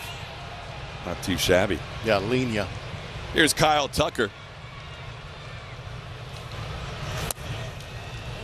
Tucker takes one off the plate. Tucker had a long at bat his last time up, so he saw pretty much everything from Jose Suarez, eventually bounced back to the pitcher. We kind of like Tucker's chances here after seeing a lot of pitches from Suarez that first time around. I agree. And that's kind of the thing. Your first at bat, you want to see a bunch of pitches, and that's what Tucker saw. Now he's got runners on that he could possibly find a pitch that he could drive, as well as Jordan did, as you see it hitting off the base of the wall. It was an estimated 325 feet to the bottom of the wall in right field. So that ball's out at Fenway and Yankee Stadium, huh? Amazingly enough. Wow.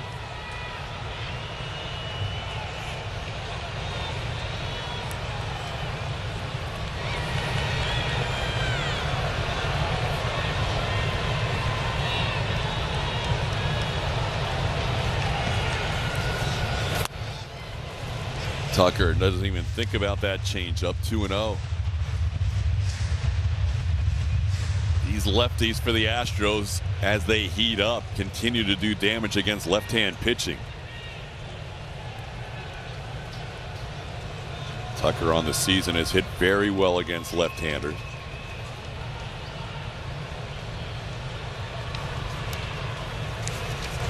That one's off the plate, 3-0. Tuck batting .280 on the season against lefties with an .897 OPS. Well, I'm green lighting him right here. Oh, yeah. I'm letting him pick a pitch, pick a zone, and if he gets it, I want him to attack it. Maybe hit that target. That would be a beautiful thing. That's in the upper tank. No, that's right behind the wall in right field. I think there's a couple of targets out there. That would work. Sends one to left field. Harrison back. He is near the wall and he'll put it away for the final out of the inning. Tucker on a 3-0 pitch flies out to the track and left, and the Astros out here in the fourth. 3 hits in the inning, 1 run on the solo home run by Jeremy Pena. It's now 2-1.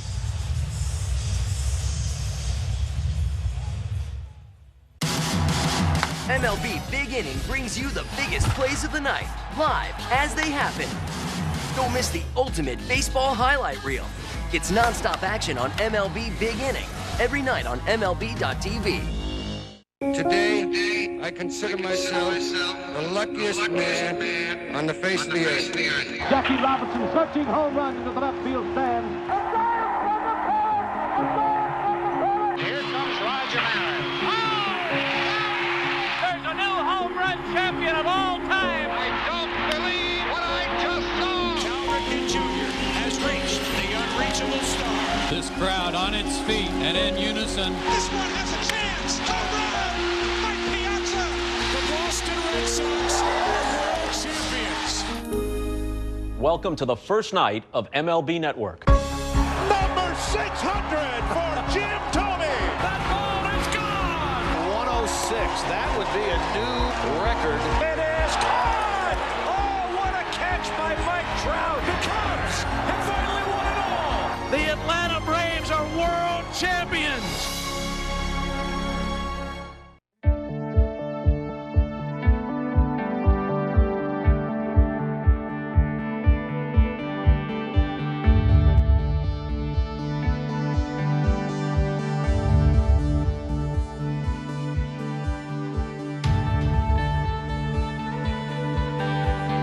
Shield. Car Shield cars go farther. And buy Rooms to Go. Get one-stop shopping plus decorating made easy. That's Rooms to Go.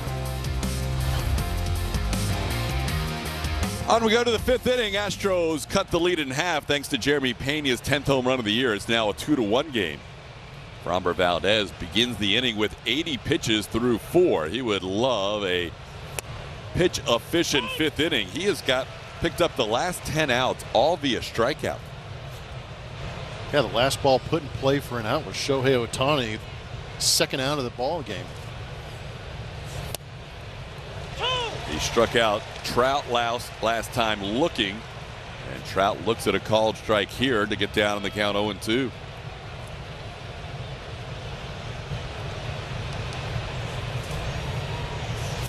Just a piece to stay alive on the curveball. Well, and here they are, 10 strikeouts in the ball game. That's how he's gotten the last 10 outs in this game. A lot of them via the curveball. See a couple of sinkers mixed in there away to right-handed hitters. Try to get Trout on the curveball in the 0-2. Another 0-2 is the fastball, and Trout fouls it back.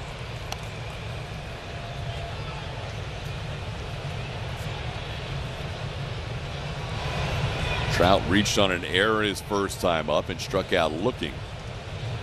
0 for 2 today, 0 for 9 in the series with 8 strikeouts. Tried to hold up on a pitch in the dirt and does. 1-2.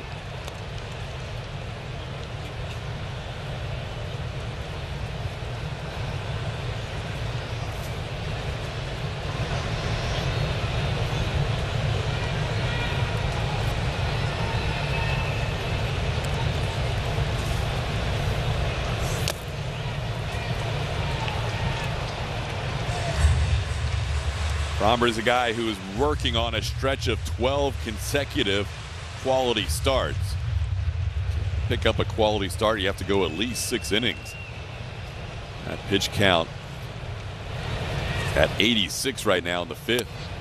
Another called third strike. He just pumped 96 right down the middle, and Trout didn't even offer.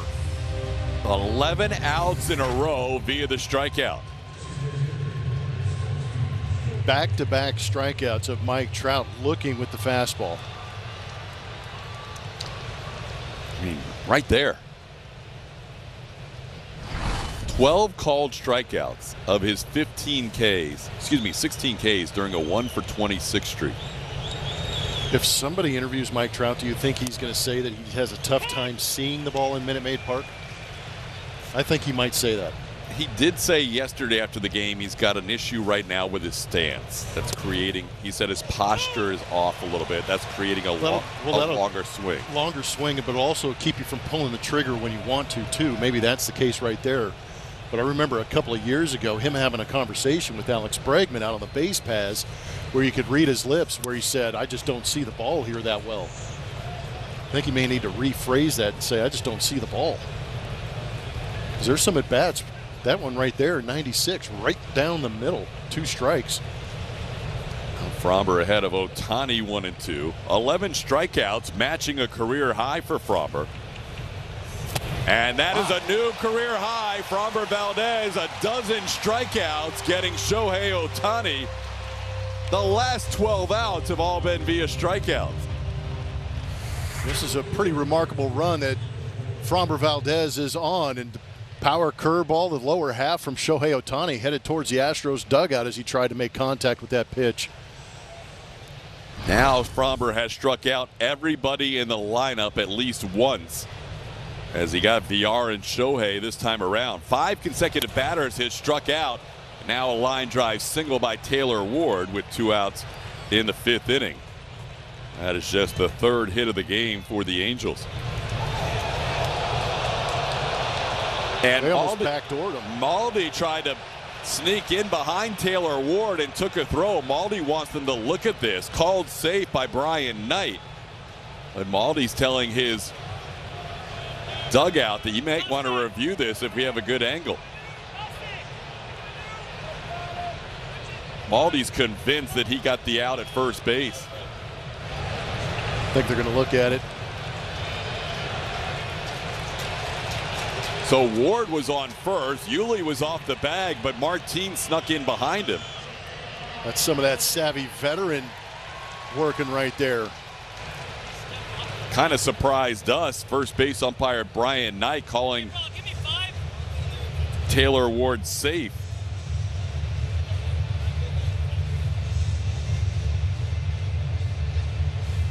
Tucker threw it in towards second. Ward thinking Yuli was off the bag, and Maldi happened to sneak in behind him.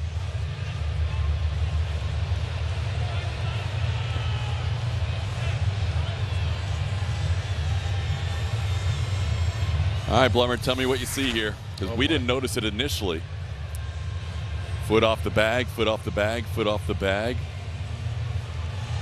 Oh, he's out. If that's enough. Did they stay with it long enough to see the tag? That's the question. I mean, Maldi definitely got him. Yeah, he did. But do we have video evidence of it? But there was no movement or exaggerated movement by Ward. This could be a good look. Stay with it. Yeah. Oh, he's out. He's out. He is out. Come on, New York, do the right thing. Pay Maldi off for a brilliant move by the veteran Machete. He can pick people off with his arm, and he can pick people off with his brains. Maldi knows. I mean, he's just taking flips from Framber, but he keeps looking in the dugout like we're going to win this one. You would imagine. I think we've seen enough up here.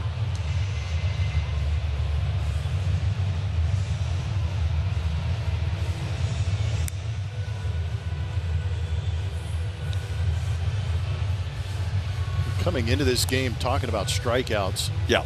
First 2 games of this series, Astros pitchers have struck out 28 Angels. And now you add the 12 for Framber Valdez. keeps showing it on El Grande here with that replay. I'm not sure what the delay. It's not the clearest picture. That's the problem, I think. But a foot's not on the bag in any of the replays we've seen. No, but I think New York wants to see that crystal clear shot of glove on the body and foot in the air. That's too bad if they take it to that extent, because that was a brilliant heads-up play by Martin Maldonado to catch Ward off guard. For me, that's the reason why they're taking so long. I think it was pretty definitive, but I don't know if we have a clear enough view of it. That's what they're looking for. So it's either inning over on a great play by Martin Maldonado or runner on first base with 2 outs, and Luis Rengifo will be the batter. I think it stunned BK. Yeah. Brian Knight, the first base umpire. Yeah, caught everybody off guard. I don't think anybody was ready for it. Maldy's starting to walk to the dugout. After review, the call on the field is overturned.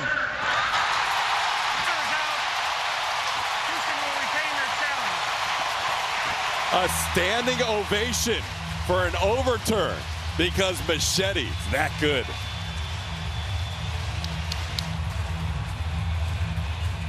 Join Kevin Millar. I'm just a dude that loves baseball. And Steven Nelson. I'm nervous as hell, man. On a quest for legends worthy of the sacred prize. I thought I lost my mind, but it's unpredictable baseball coverage that will have you on the edge of your seat all season long. So keep it locked here on MLB Network all day. Swing into action and join the adventure on Intentional Talk, only on MLB Network. Let's watch some baseball. The game is changing, and so are the shows that talk about it. MLB Network's Off Base. What's going on, everyone? A modern baseball show for the modern baseball fan. It doesn't get much better than sitting around and talking baseball. Only on MLB Network.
Sunday afternoon, another big crowd for the Astros and the Angels. Variety of Astros jerseys there, including the Space City cap. Astros batting here in the bottom half of the 5th inning with a 2-1 game.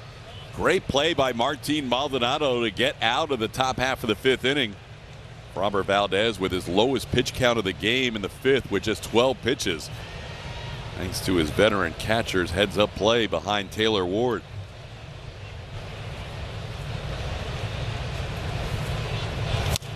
Ward were just hanging out. Well, I don't know if you watched the replay, but Taylor Ward kind of faked like he was going to go catch it. His left arm kind of went up towards the baseball, kind of like, oh yeah, haha, I'm going to catch it. Next thing you know, he's on the bench out. It was just a weird play all the way around, but the machete, like a ninja back there. I didn't see that part of it. So he realized the ball was coming, but just never decided to step back on the bag. Look at the love for Martin after that play. Heck yeah. And now Tuve, good throw. Yeah, that's just recognizing the situation. So that's going to help Framber get an opportunity to get a quality start. Who knows how many pitches he would have ended up with after that inning. Exactly. That's what I was talking about in between innings. Saves that pitch count, getting a heads up out like that, only facing 3 hitters in that inning. He's at 92 pitches right now. Ledmus Diaz leading off here, bottom of the 5th inning in a 2-1 game. Has a 2-2 count against the left-hander Jose Suarez. Angels have their bullpen going. as the inning starts. Suarez throws 63 pitches through 4 innings.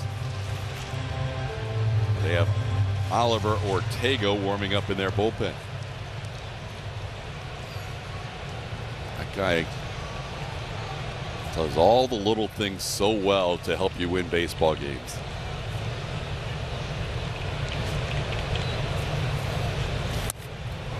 Inside for a ball, 3-2.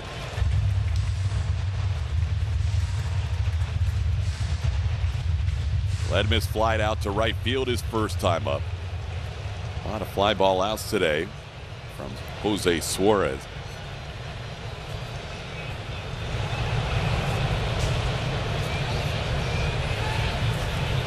And he pulls the string and gets Diaz ahead of the changeup. That's 4 strikeouts for Suarez in the first out of the 5th inning. Time for League Leaders, presented by Houston Methodist, as we show the standings comparison at this time this year compared to last year. The Astros had one more win last season, but we're only 2.5 games up on the Athletics. But here in 2022, the division looks much different. That last year you had 4 teams at 500 or better. This season you only have the Astros above 500. That's one of the reasons why the Astros just have one date on the calendar, the month of July, where they play a team with a winning record. That's July 21st, when they have a day-night doubleheader against the Yankees. They play every team in their division with the exception of the Texas Rangers, as Mauricio Dubon grounds one to third. Played there by Jonathan Villar for the second out. Julia? Astros fans, stay connected with your favorite team throughout the entire season. Make sure you're following AT&T Sportsnet on social media for game highlights, player interviews, and giveaways. Find us on Twitter, Instagram, and Facebook for the latest on the Astros all season long. Astros play the Angels, A's, and Mariners in the month of July. They also have Kansas City coming in tomorrow for 4 games. And then just the Yankees with a winning record. They'll play in that doubleheader on that Thursday of the All-Star break. Here's Chas McCormick.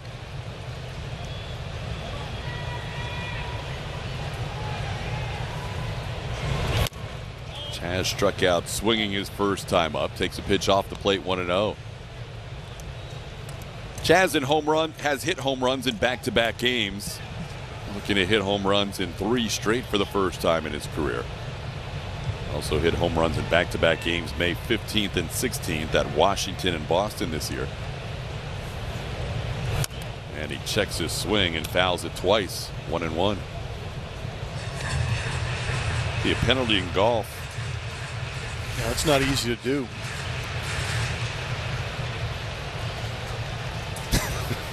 That was all over the place. Yeah, it was like a pinball machine back there. Chas starting every game of this series. Takes one down and in for a ball, 2-1.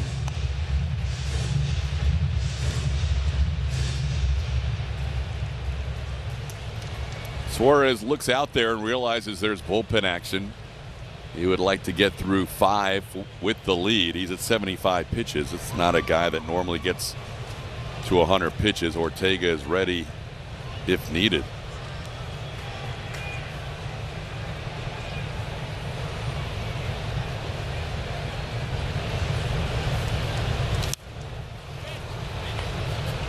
Tried to stay back on the curveball and fouled it off. It's 2-2. Yeah, almost did. Took a pretty good swing at it.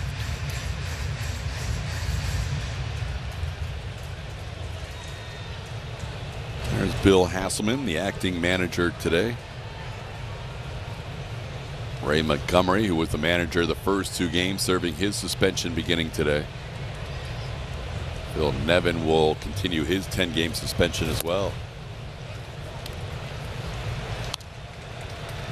Now it's 3-2 on McCormick.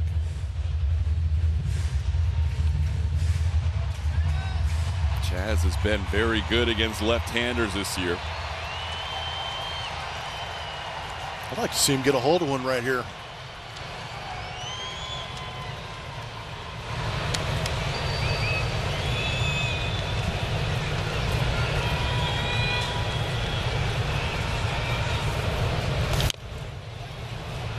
Took a pretty good swing at that curveball that came back over the middle of the plate.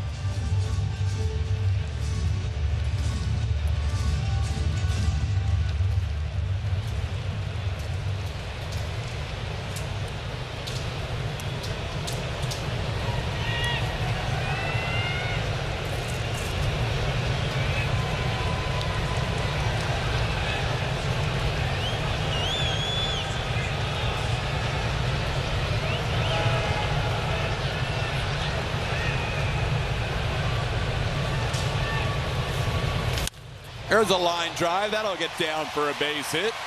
Chas McCormick on a full count pitch. Singles into left field. He's a 2-out base runner for the Astros in the 5th. Good job staying back on the changeup by Chas.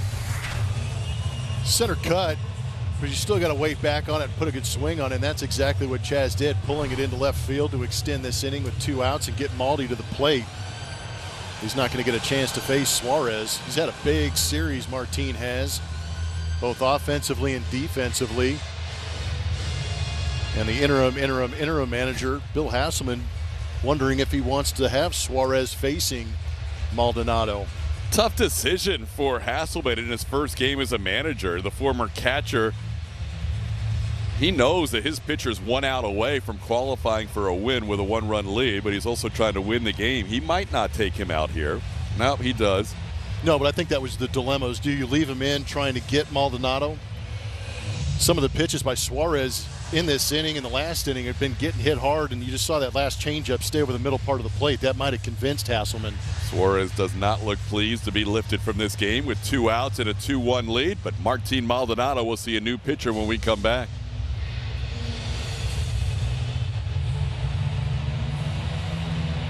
Join Kevin Millar and Steven Nelson on a quest for legends worthy of the sacred prize. It's unpredictable coverage that will have you on the edge of your seat. Join the adventure on Intentional Talk, only on MLB Network. Today, I consider myself the luckiest man on the face of the earth. Jackie Robinson searching home run into the left field stands. Here comes Roger Maris. There's a new home run champion of all time. I don't believe what I just saw. Cal Ripken Jr. has reached the unreachable star. This crowd on its feet and in unison. This one has a chance. Home run! Mike Piazza. The Boston Red Sox are world champions. Welcome to the first night of MLB Network. Number 600 for Jim Thome. That ball is gone. 106. That would be a new record. It is caught. Oh, what a catch by Mike Trout. The Cubs have finally won it all. The Atlanta Braves are world champions.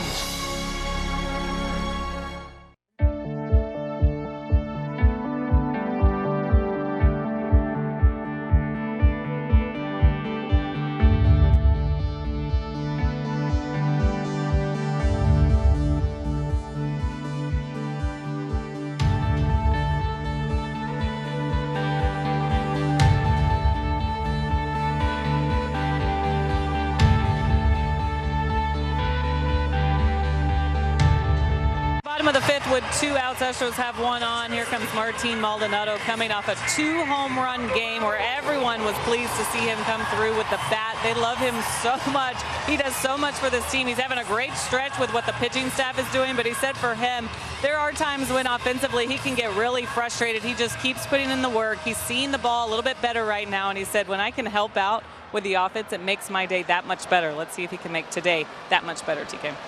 Hey, bats here in a 2-1 game facing a new pitcher, Oliver Ortega. 24 games this season for Oliver. He has a 3.86 ERA. His whip is at 1.38. You can see the 15 walks in those 24 appearances. Trying to get out of this inning in which Jose Suarez was trying to get through that 5th inning to qualify for the win. He was not happy with his manager, but he'll have to take it up tomorrow with next day's manager tomorrow. He's still being consoled there. Bill Hasselman went to go talk to him after he took him out at their lengthy discussion on the mound. And Hasselman went back to talk to him a little more after that inning.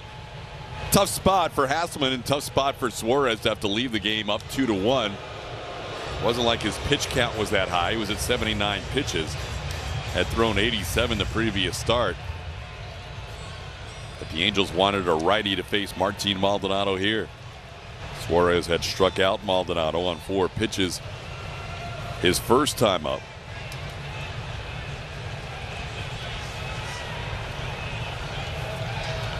Second straight start for Suarez where he doesn't walk a batter, and now Ortega gets a swinging strike on the breaking ball. It's 0-1.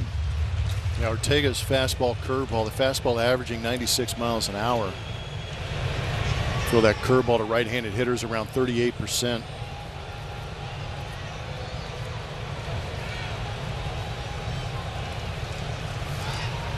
Tried to hold up, and he does not. It's 0-2.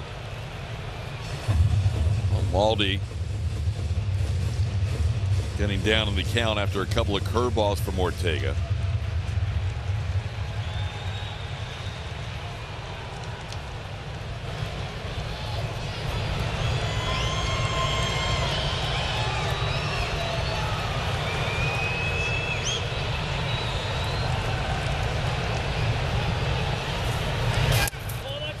And he finally laid off a one. That was just away. 1-2. Maldonado 3 for 7 in this series with a couple of home runs. Astros have had big leads the first 2 games, and Maldi was pinch hit for his last at bats, giving Corey Lee an opportunity.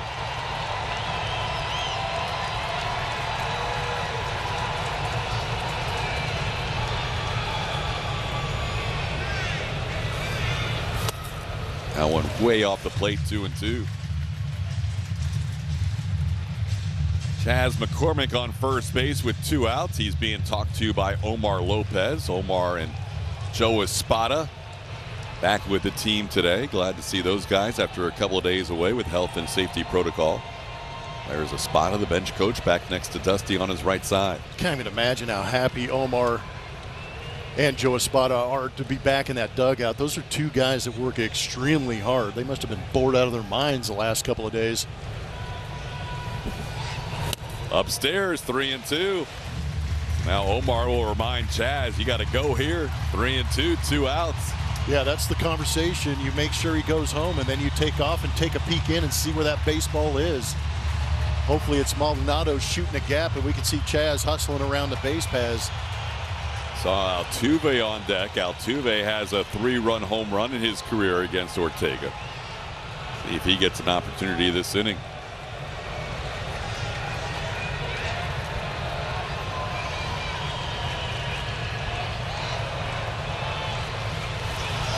Upstairs, ball 4. Ortega got ahead of Maldonado 0-2 and missed with the next 4 pitches. That'll push McCormick to second base, and Altuve will bat here with 2 on and 2 outs in a 2-1 game. That's the first walk of the game for the Houston Astros, and a good at bat by Martin to battle back from 0-2. Now Jose Altuve will bat. Altuve 1 for 3 in his career against Ortega. The 1 hit, a 3-run home run.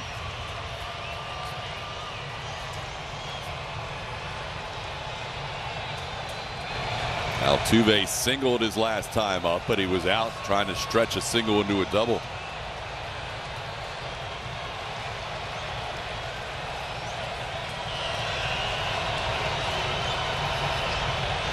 Ground ball towards the hole, in the left field, base hit. McCormick will score. We're tied up at 2, and now Maldi's caught, but he's going to get back to second base. Astros tie it up on the RBI single by Jose Altuve. Big swing by Jose to tie this thing up with 2 outs. Talked about that breaking ball coming into use for Ortega, and it looked like Jose Altuve was sitting all over it as he was able to pull it past Villar to his left. Chas McCormick's speed makes it easy for him to come around, and Maldonado got caught in between second and third. And fortunately, Jonathan Villar was unable to get the handle on that because they would have had Maldonado at second base. Now pitching coach Matt Wise out to talk with Ortega, and Jose Suarez has a very frustrating line as he gives up his second run after he leaves the game. And now will not. Was a no decision anyhow because he didn't qualify for the win, but now will not be enjoying this game much at all as he was lifted with the tying run on base, and he came around to score. Left-hander warming up in the Angels bullpen now. That'll be for Yordan Alvarez. Ortega has to face 3 straight batters as Jose Quijada is warming up if Pena is not retired here by Ortega. Pena, a home run his last time up into right field, his second opposite field home run of his 10 in his career. And he pops this one up, foul. Stassi giving it a look near the screen and 2 rows behind home plate.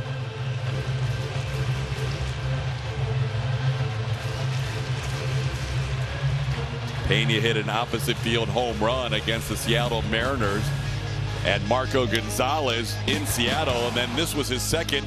Look at our DeMontron auto drive of the game. Pena going out to right field against Jose Suarez.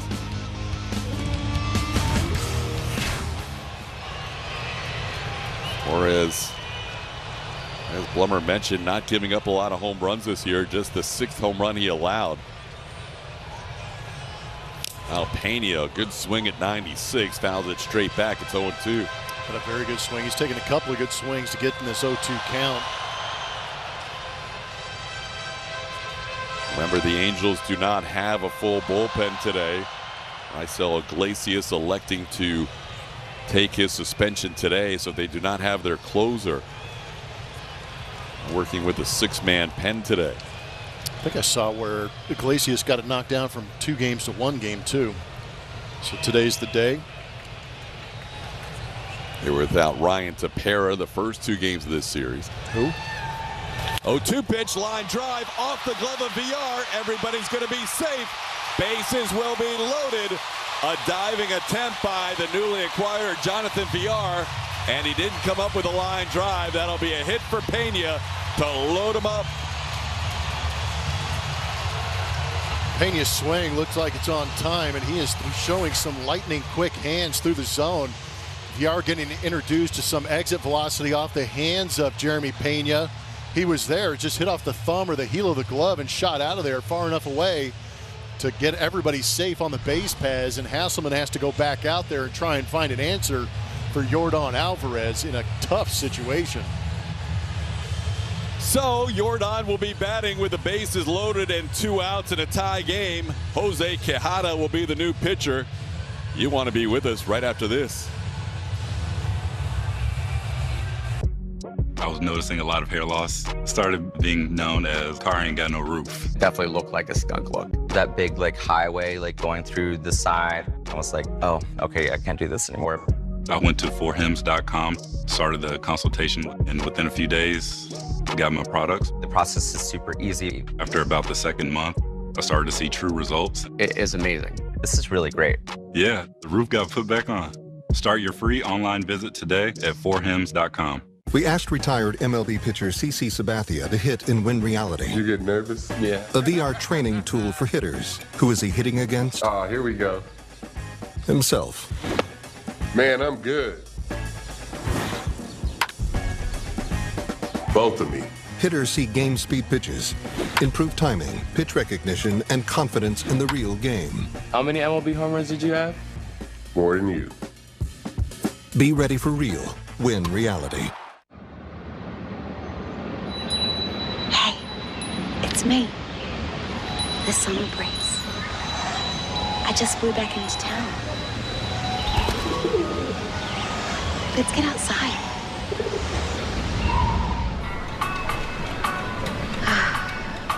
Much better.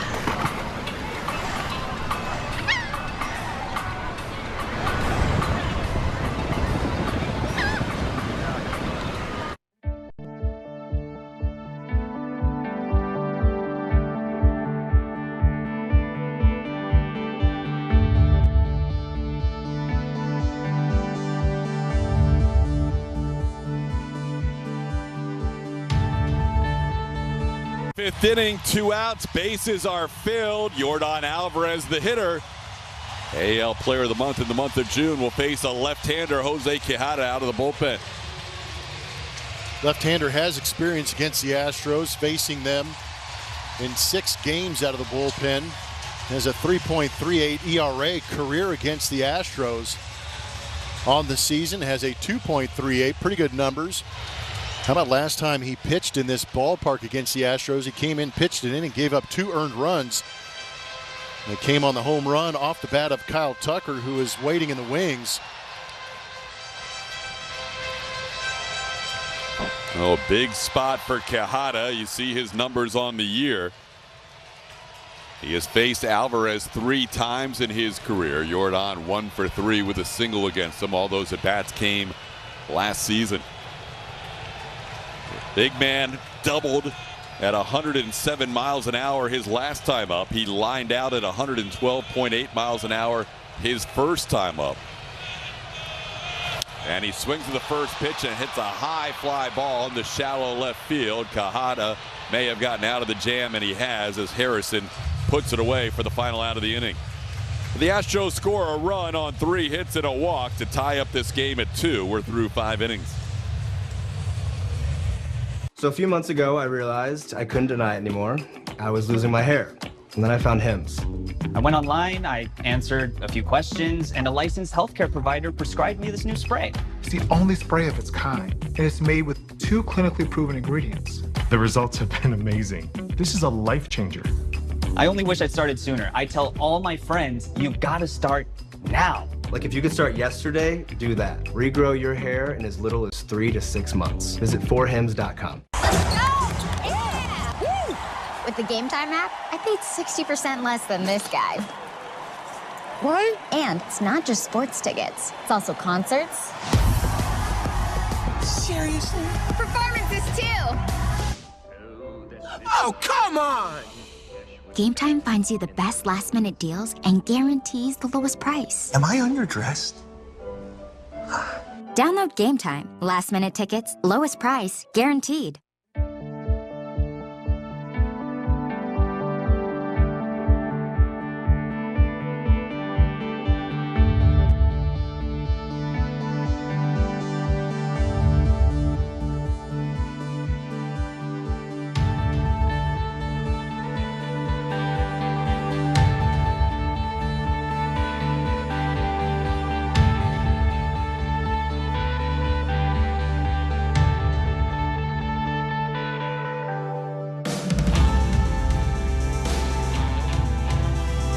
Valdez on the mound for this one, and Luis Rengifo led the scoring with a solo home run. He got things started for the Angels, so they jumped out to an early lead. However, Framber Valdez, he did walk 4 so far, or he has walked 4, but he's also struck out 12. A lot of Ks for Framber as he continues to work in this inning, but the Astros finally get something going against Jose Suarez. It took a while. He was perfect through the first time through. Jeremy Pena got him for a solo shot, and then they tied up Jose Altuve in the 5th, sneaking one through to make it a brand new ball game here in the 6th. TK? It is, Julian. Framber Valdez goes back to work after a rest of 23 minutes in the bottom half of the 5th inning.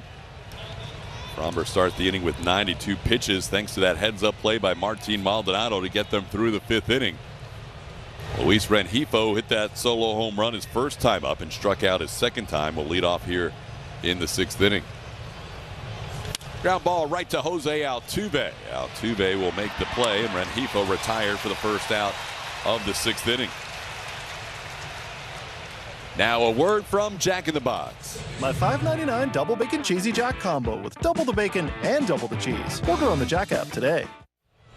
This has been a start for Framber that's taken a lot of twists and turns. He's been frustrated. He's been excited. And now he's kind of calmed down with a 2-2 game.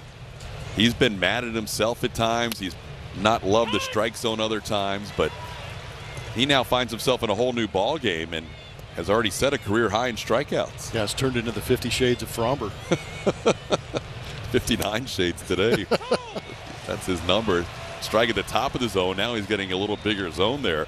It's 0-2.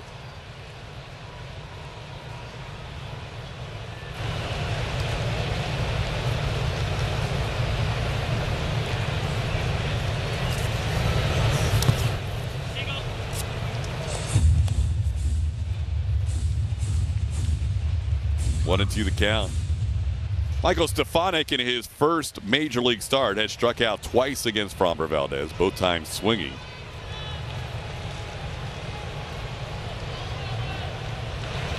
Stefanik from Boise, Idaho.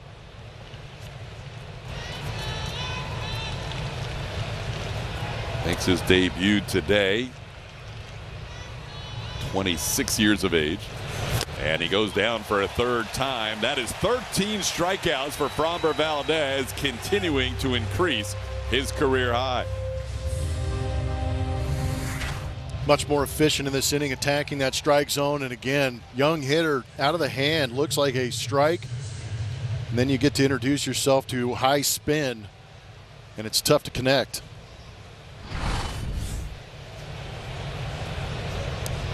Astros struck out 16 Angels on Friday, another dozen last night. And today, Framber's up to 13. And Stassi goes after the breaking ball. That's a called strike. Stassi has struck out and walked.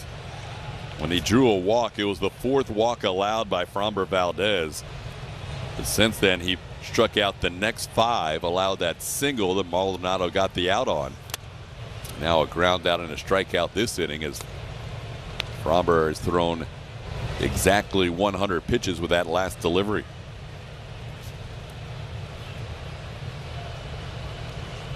Bullpen is quiet right now for the Astros. Wow, that was a great pitch. Framber reached back a little bit, getting to 95, had good movement, and caught that down in the away corner. Just didn't get the call from Doug Eddings. And there's a little bit of a conversation between Maldonado, Stassi, and Doug Eddings right there.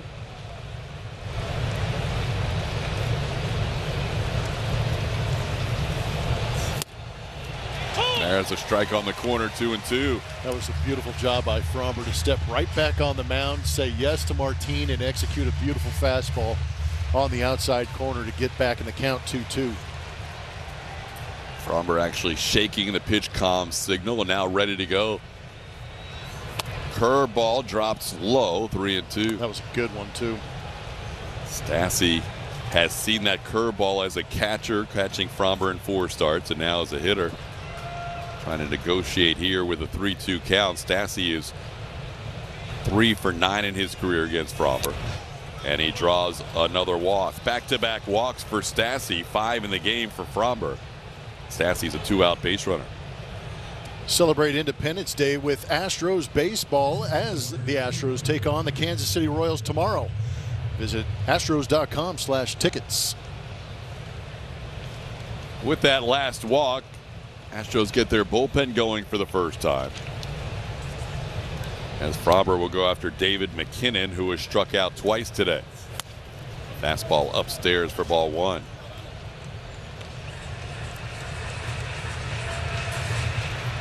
Hector Neris begins to warm up.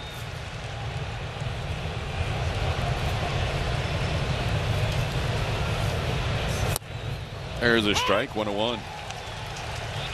Framber now leads the American League in innings pitched with 5 2/3 innings today.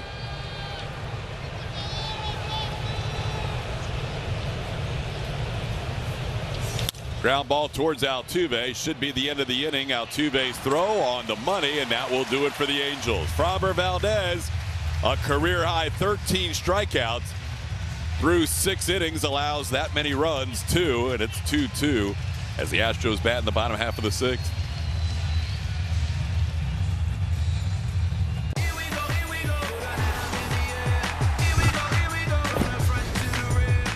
Watch games and coverage all day, every day, your way on MLB Network.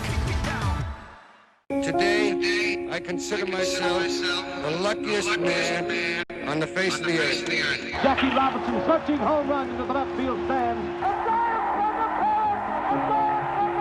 Here comes Roger Maris.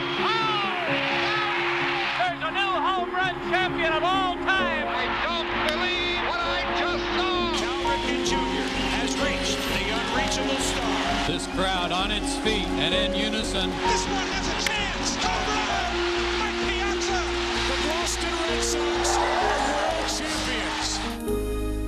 Welcome to the first night of MLB Network. Number 600 for Jim Thome. That ball is gone. 106. That would be a new record. It is caught.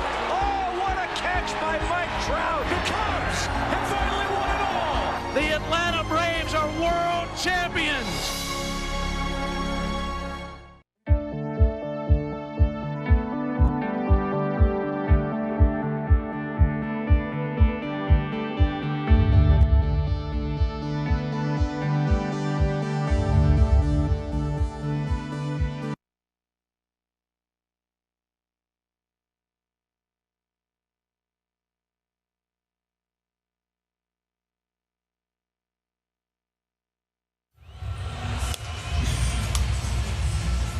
It's time for Name That Astro, powered by Reliant. Here are today's clues. Golden Bear, 32nd overall. Signal caller. You know who today's Name That Astro is, powered by Reliant. Send your guess to @ATT Sportsnet SW. May have heard over our microphones at home plate, the Angels making some changes on their infield. Andrew Velazquez taking over and batting 6th. Luis Rengifo moves over to second base from shortstop, and Michael Stefanik out of the game. Stefanik in his major league debut goes 0 for 3 with 3 strikeouts. As Yuli Gurriel will lead off, there's the new shortstop. Very talented defensive player, Andrew Velazquez at short. Yuli shoots one into right center field, fires that bat away. That's when you know he's hit it well. That'll go to the wall for a double. Yuli picks up his 23rd double of the year.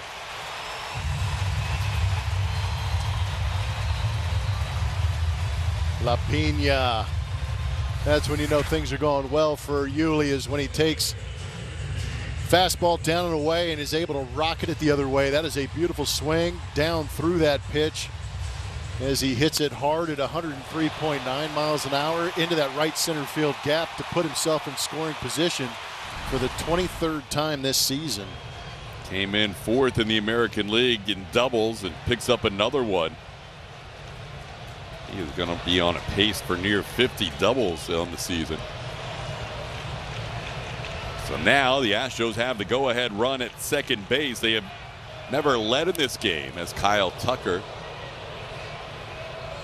takes one up and in. That hit his bat for a strike, 0-1.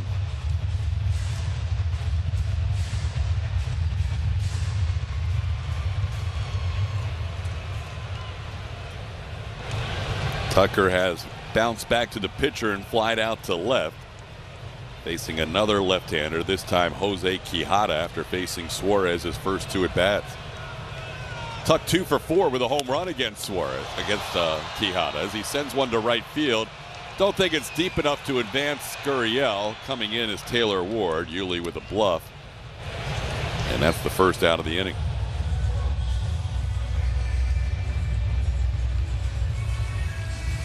New shortstop Andrew Velazquez, who was over in the shift, having a word with Taylor Ward. So Ledmus Diaz will bat. Diaz 0 for 2, struck out his last time up.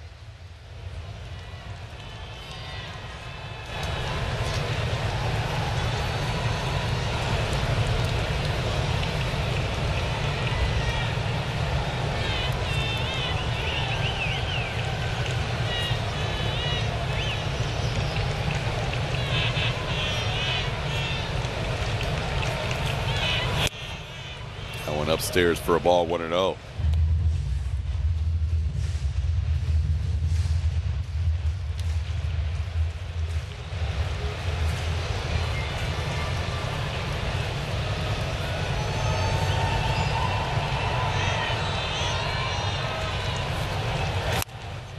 Cued off the end of his bat, fielded by Omar Lopez in foul territory. It's 1-1.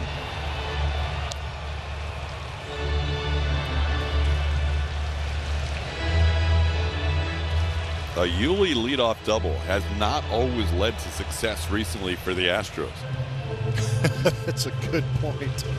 There have been 6 or 7 consecutive leadoff doubles for Yuli where he has not scored a run. All he can do is smile and laugh about it because he's doing his end of things, but they're not necessarily getting the runner over and getting the runner in when Yuli doubles.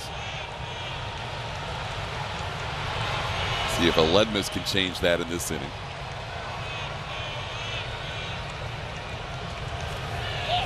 That's upstairs for a ball, 2-1. It's only the 3rd fastball that Aledmus Diaz has seen in 13 pitches. We talk about it all the time, how good Aledmus Diaz is with velocity. The Angels understand that. That's why they've been going heavy on the off speed against him. That wasn't much of a competitive fastball. That was way out of the zone. Yeah, this might be trying to set up something softer down in the zone.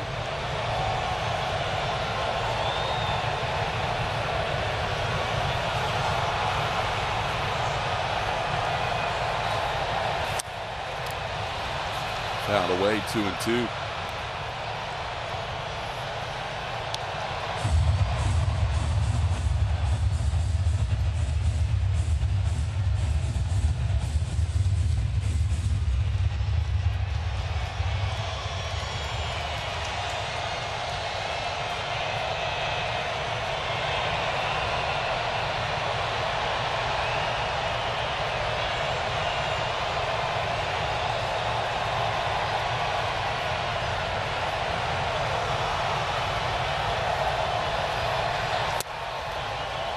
No swing, 3-2.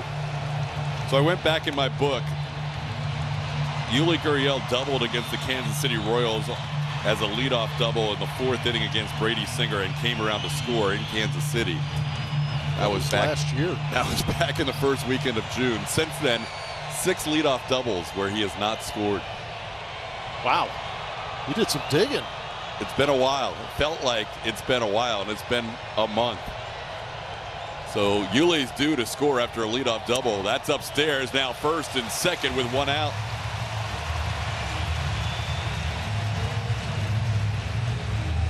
Mauricio Dubon will bat. Dubon has grounded out twice to 3rd base.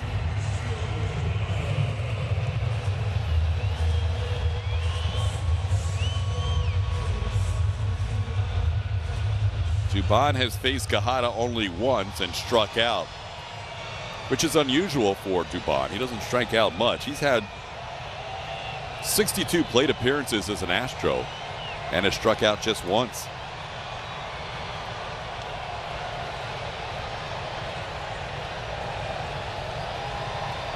Gurriel and Diaz, the base runners.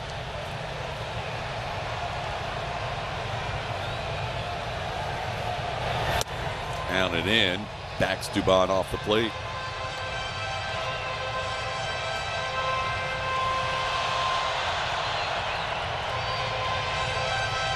Nobody warming in the Angels bullpen. Again, they have a limited pen today. Only 4 other relievers to choose from this point forward.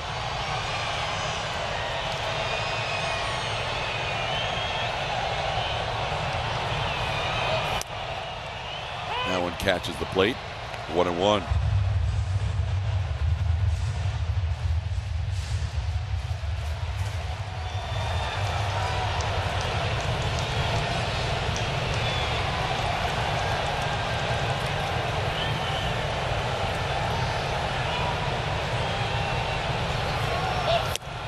A little late on that fastball, 1-2.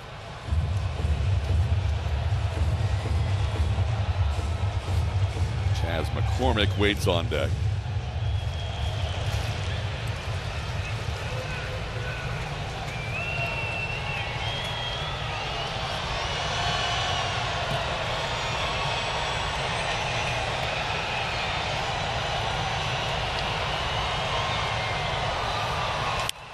Dubon puts it in play, but it's a pop-up on the infield. Infield fly rule is called. Glove by Rengifo for out number 2.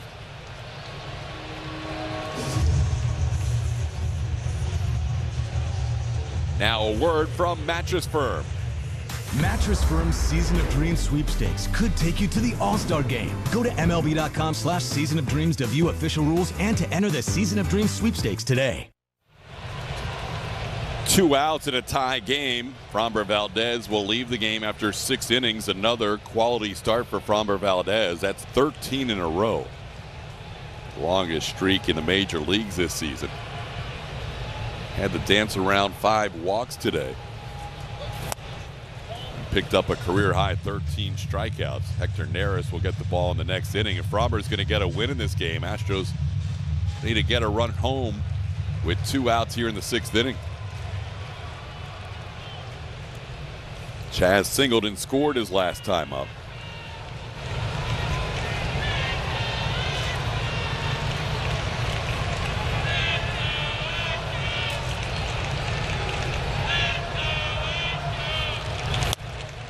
Upstairs, 1-1.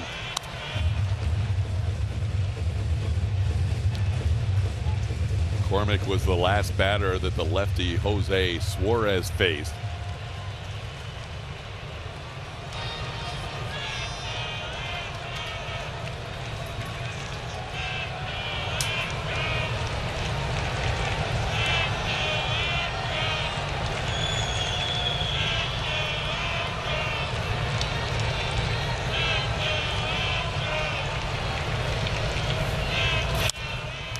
Foul back. 2-1 the count.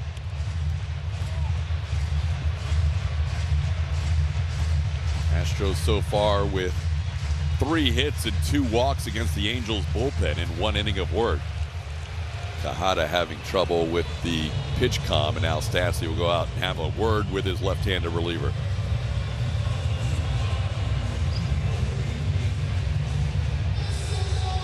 Joe Musgrove had 12 consecutive quality starts this year with the Padres. Framber now with the longest streak at 13. Longest streak for an Astros since Justin Verlander had a 14-game streak back in 2018.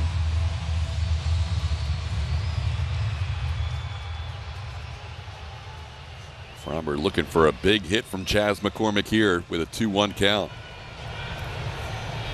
Upstairs, 3-1. Martin Maldonado waits on deck if Chaz reaches. Nobody warming up in the Angels bullpen. Chaz got a 2-0 changeup from Quijada. Let's see what he does here in a 3-1 count.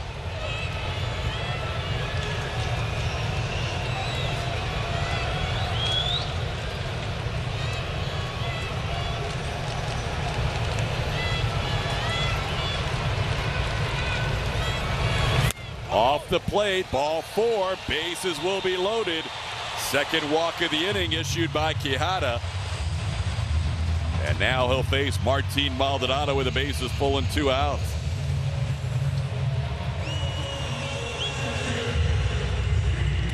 Martin's been seeing the ball well and swinging the bat well against his old team.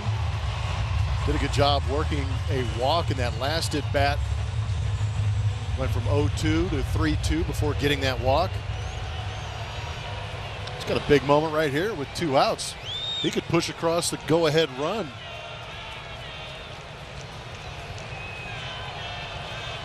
Aldi, a catcher with the Angels in 2017 and 2018 before the trade sending Patrick Sandoval to the Angels. Martin probably not thrilled with his decision to swing there as he looks into the dugout after that swing. It's 0-1.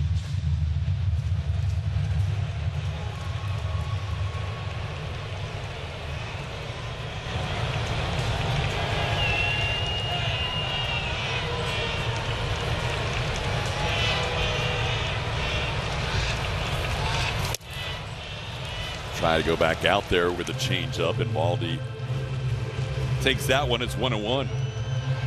2 career grand slams for Maldonado. They came almost 9 years apart. 2012 against the Padres as a member of the Brewers, and then 2021 with the Astros against Toronto's Hyunjin Ryu.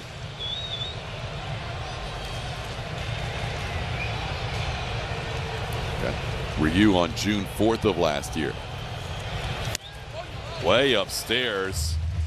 Quijada struggling with that fastball. He has been missing up consistently. It's 2-1. Well, like Suarez, his changeup has probably been his best pitch But you're right about the command of that fastball just has not been there. He's missing with the fastballs up. So you wanted to be a manager for a day.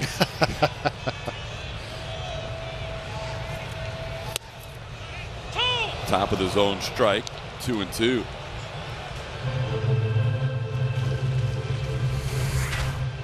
Well, the fastball was up, but it caught part of the zone. Astros have had a lot of traffic on the bases the last couple of innings against this Angels bullpen. 6 of the 9 batters have reached against Oliver Ortega and Jose Quijada.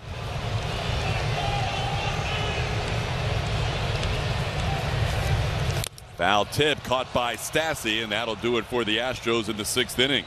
They strand the bases loaded for the 2nd straight inning. We're still tied at 2, headed to the 7th. There's something about a park. The swings, the slides, the dogs. You can throw your food and wear it proudly. It's where showing off is encouraged, even if it doesn't always work out. So, you in? It is showtime!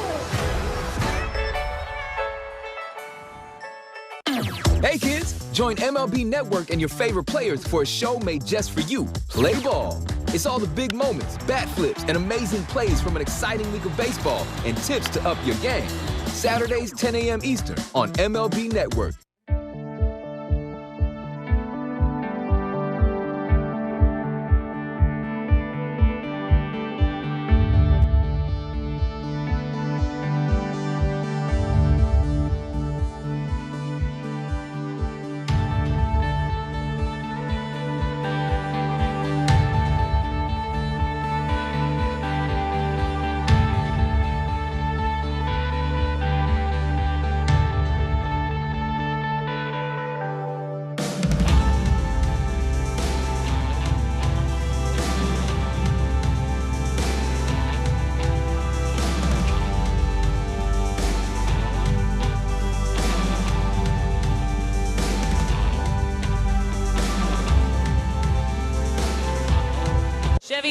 Poll was which Astro will lead the club in hits this season, and Yordan Alvarez.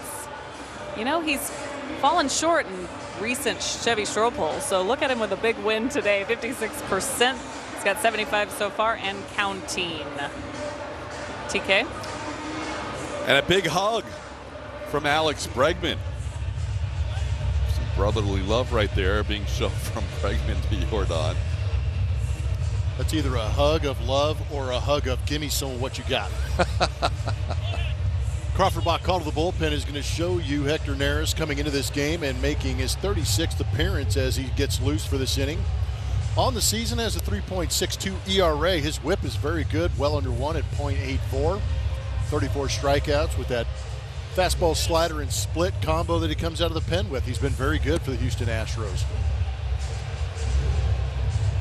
So up to the bullpens now. We've already seen the Angels bullpen get their work in over the last inning and a third, and now Hector Neris will face a pinch hitter for Monty Harrison. Brandon Marsh will be announced as a pinch hitter. So it'll be Marsh, and then the top of the order, Jonathan Villar and Mike Trout facing Hector Neris here in the 7th of a tie game. Fastballs for a foul tip strike, 0-1. Crazy line for Framber Valdez today. 6 innings, 3 hits, 2 runs, 5 walks, 13 strikeouts. That is your all-true outcome game, including a home run. 107 pitches, 64 strikes for Framber today. This one sliced the other way towards the out-of-town scoreboard and off the railing of the stands. It's 0-2 to Brandon Marsh.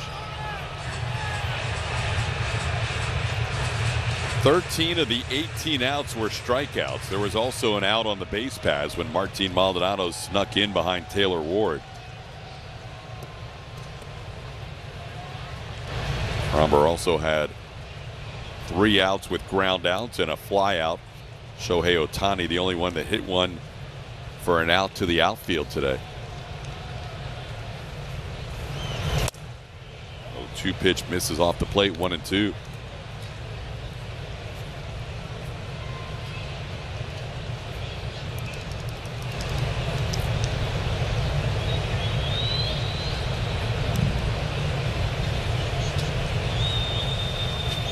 Swing and a miss. Got him with a fastball. Hector Neris out of the bullpen strikes out the first batter he faces.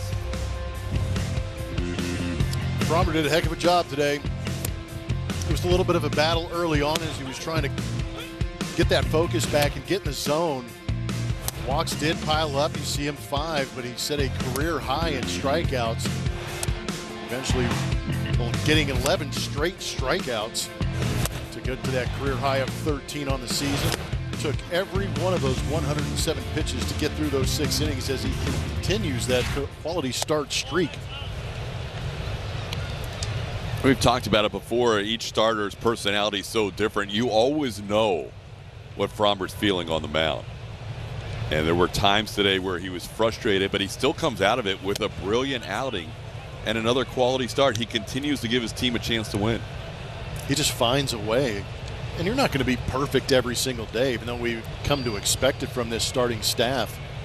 But Framber Valdez, even when he does get frustrated with himself, able to regain some of that poise and get back in ball games. But today it was something different. Usually we see some ground ball, double plays when he creates traffic via the walk, but today he went out there with the swing and miss type stuff against the Angels, who have done a lot of swinging and missing in this series. VR was frustrated with that 2-0 call off the plate, and now Neris has a 2-2 count as VR bats left-handed for the first time today. 0 for 2 with a walk against Valdez, hitting right-handed.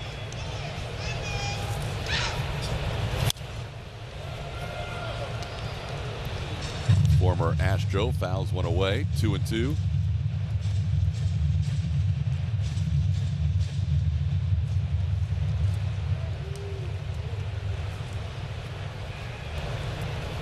Mostly shortstop for the Astros, exclusively shortstop his first 2 years. His rookie year in 13 and his second year in 14. Swing and a miss. Neris back-to-back strikeouts. That fastball looking good today with 2 strikeouts in the 7th. Showing some good life on that fastball. Back-to-back strikeouts with fastballs elevated up. This one at 96 miles an hour past Jonathan VR.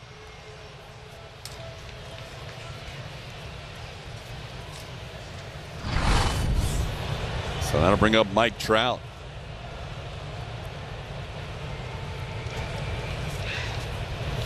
Trout puts it in play, but it's a pop-up. Yuli Gurriel out, Kyle Tucker in, and it's going to be Yuli who makes the catch for the final out of the inning. Trout now 0 for 11 with 9 strikeouts in this series on a 1-2-3 7th for Hector Neris. We're tied up at 2, 7th inning stretch time here at Minute Maid Park. We're going to keep it right here on a Sunday afternoon and join Bob Ford.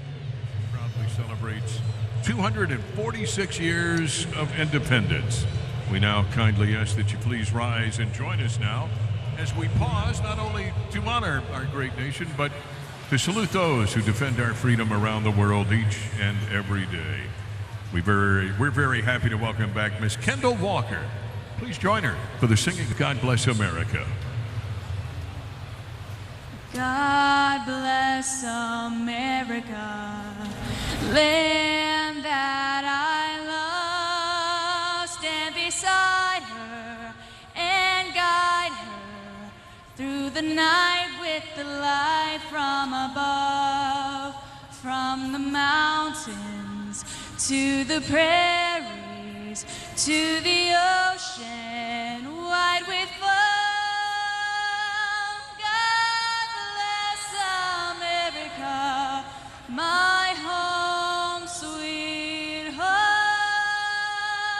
God bless America, my home, sweet home.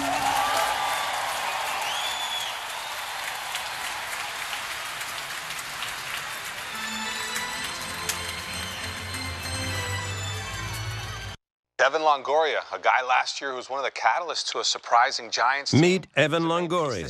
He's watching MLB Network. Dude, Longo's hitting with big-time power. Still that Because that's what baseball fans do. Like, here we go, Longo, 2022.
Sunday afternoon. Another great crowd over the weekend for the Astros and the Angels. 36,048 today. Extended holiday weekend. Most of these people don't have to work tomorrow. They are having a good time on a Sunday. It's been an entertaining game as the Astros have come from behind down 2-0 to tie it up at 2, and now they'll have the top of the order due up to try and take the lead here. Jose Altuve, Jeremy Pena, and Yordan Alvarez facing the new pitcher, Andrew Wantz. We saw Wantz yesterday go an inning. He gave up 2 earned runs, both of them coming on home runs. He also had a pair of strikeouts in that outing. On the season, a 4 flat ERA. Altuve taking a pitch up for ball 1. Jose with a 2-for-3 game going. Knocked in the tying run his last time up with a single into left field. And he takes a look at a pitch off the plate, 2-0. Altuve has been really much more selective this year than we've seen in the past, drawing walks and seeing more pitches per plate appearance than ever before in his career. Now has himself in a hitter's count. There's a strike. Can really feel like he's trying to make that an emphasis of his at-bats this season, is trying to see a couple more pitches. But I also appreciate the fact that he can go out there and ambush with the best of them. But when he's been pretty selective even in the ambush situations where he's picking a pitch in a zone, and if he gets it, he hasn't been missing it. He didn't love that call, but it looked like it caught the corner. It's 2-2. Altuve hit a home run against Wantz yesterday. Hit one out to right field behind Martin Maldonado. Now it's 3-2.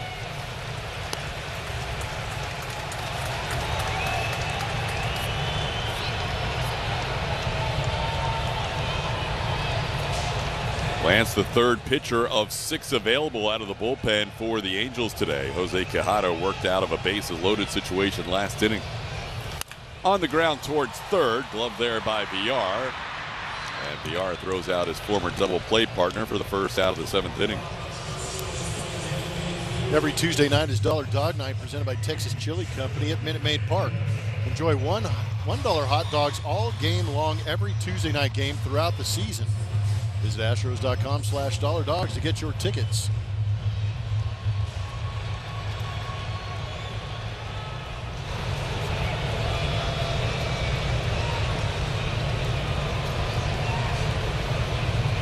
Here's Jeremy Pena.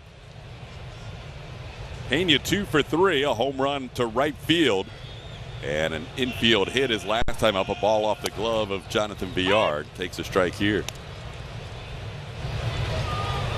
Astros out hitting the Angels 7-3, but they have stranded the bases loaded the last 2 innings.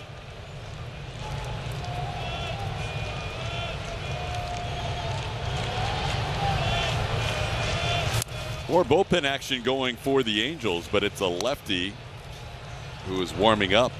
not for Yordan Alvarez because you have to face at least 3 batters, but for Kyle Tucker. The Astros also have their pen moving as Rafael Montero is warming up. That ball into center field. Trout coming in, and that'll fall in front of the Angels center fielder. 3-hit game for Jeremy Pena. He was 1 for 10 in this series coming into today, but a big Sunday afternoon for the Astros rookie shortstop.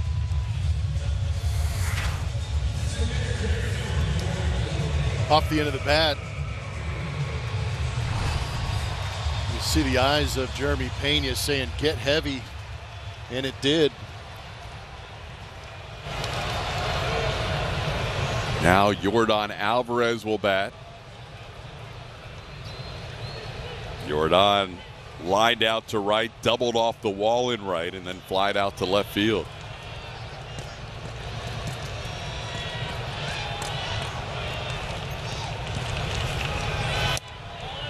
That one's off the plate for ball 1.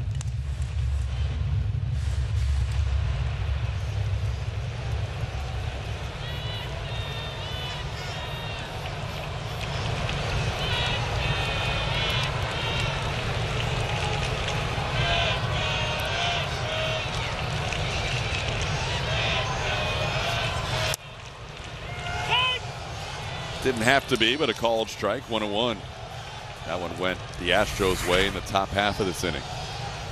Well, we've seen a couple pitches off the edges all the way around the plate for both sides.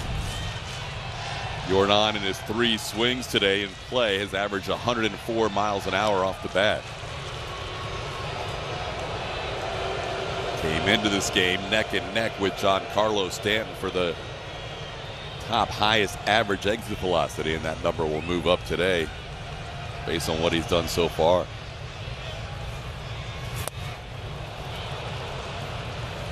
It's behind in the count here, 1-2.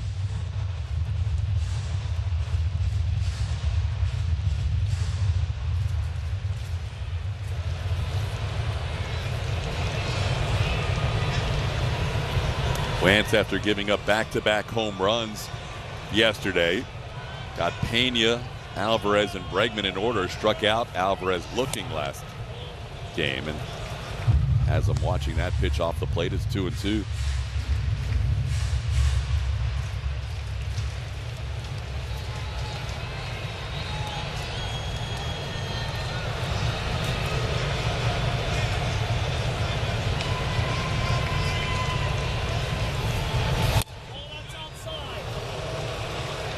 Tried to get a backdoor slider in there, but missed off the plate, and now the count's full on Alvarez.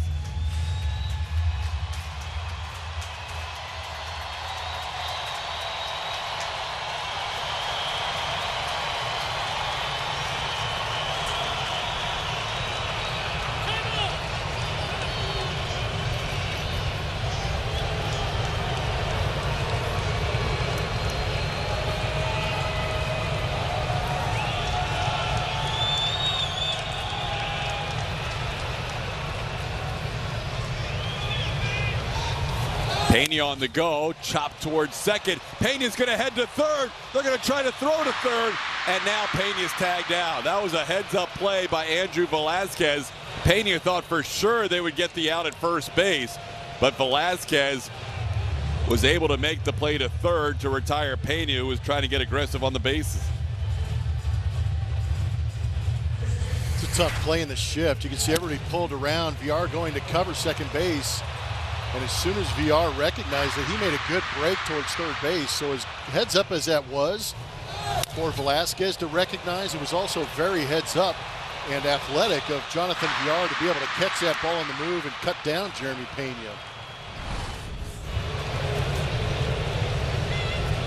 Yeah, and he has enough speed to run with Pena. Not a lot of third basemen do. That's exactly why he was able to get him. Goes a 6'5" fielder's choice in the shift with a heads-up play by Velazquez.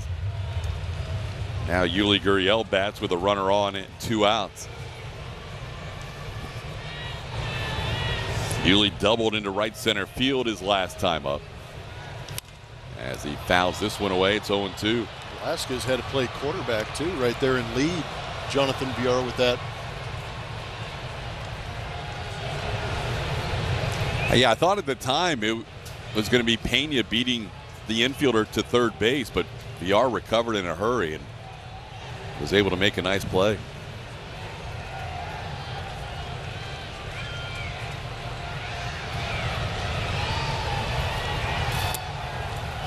Pitch down, 1-2.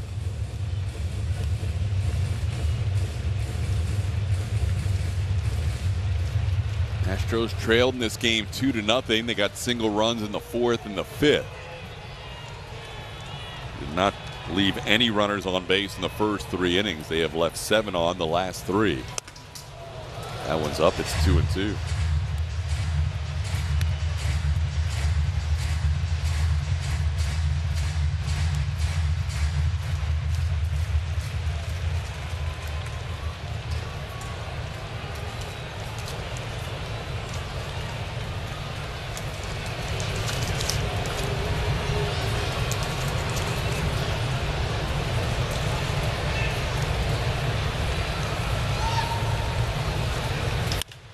Fly ball, right field. Ward drifting back, still back. He's on the warning track and he'll put it away for the final out of the inning.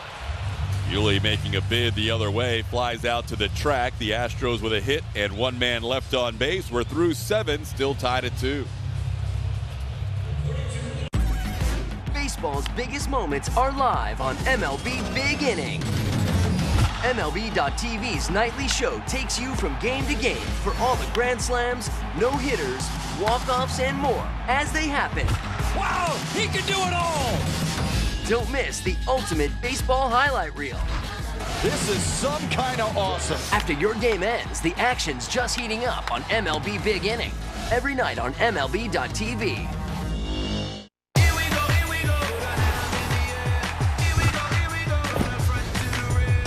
Watch games and coverage all day, every day, your way on MLB Network.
For this Golden Bear, 32nd overall, signal caller.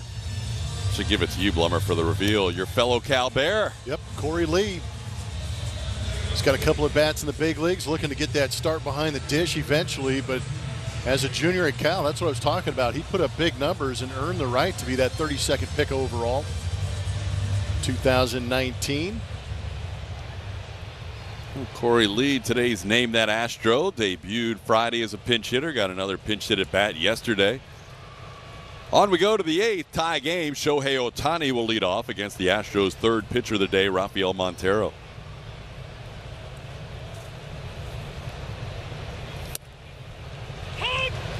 Rafi's done a good job this season. He has got a power fastball, as you just saw, 96 miles an hour, 32 games, a sub-2 ERA. Fastball, slider, and a very good changeup.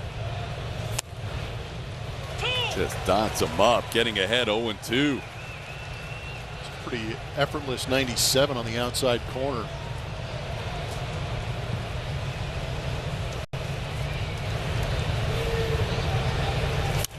Ohtani singled against the shift, his 2nd at bat of the game, gave the Angels a 2-0 lead with an RBI. Also fly down and struck out. Framber Valdez struck out every batter in the lineup today. Ohtani was the last of the 9 he had not struck out. And Framber's 12 consecutive outs on strikeouts is a new franchise record set today. And it shattered the previous Astros mark. It did. 0-2, called strike, bottom of the zone. Rafael Montero strikes out Ohtani to start the 8th. That's that changeup I'm talking about from Rafael Montero. Averaging 96, 97 on that fastball, pulls the string at 91 and dots the outside corner.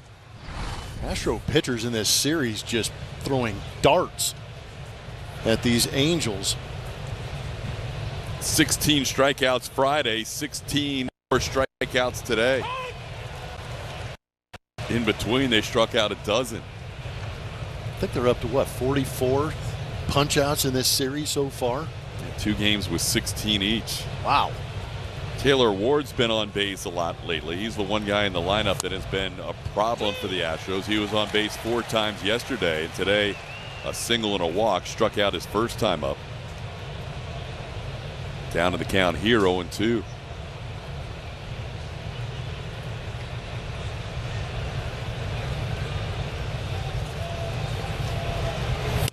The previous Astros record for consecutive outs on a strikeout was 9.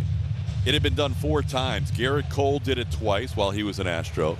Randy Johnson in 1998 and Don Wilson in 1968. They had all picked up 9 consecutive outs on strikeouts. It doesn't have to be consecutive batters, just 9 straight outs via the strikeout. And then today, that Astros record went from 9 to 12. With Framber Valdez setting the new mark. That's impressive. It's really amazing. Wow. Unit, Garrett Cole, and Don Wilson, the previous record holders with 9 straight outs via strikeout, and Framber gets 12 today. How about Montero? Back-to-back strikeouts coming out of the bullpen, just like Hector Neris, 2 outs in the 8th. Space City jerseys are back in stock at the Astros team store. Rep your favorite player in the newest look and let the world know that Houston is go for launch. Both men's and women's sizes are available. Visit astros.com/team store for store hours.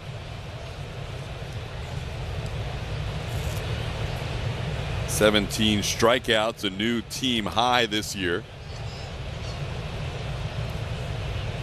Breaking the mark set on Friday against this Angels team. Now Luis Rengifo fouls one out of play.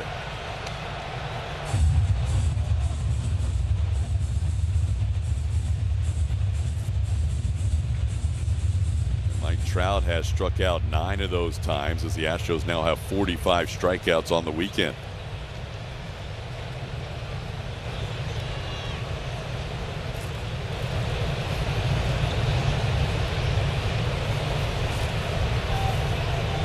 Rengifo ground ball towards Altuve. He will charge and flip to Gurriel for the final out of the inning. Strong inning for Montero, just like Hector Neris. A 1-2-3 inning with 2 strikeouts. We head to the bottom of the 8th, tied at 2.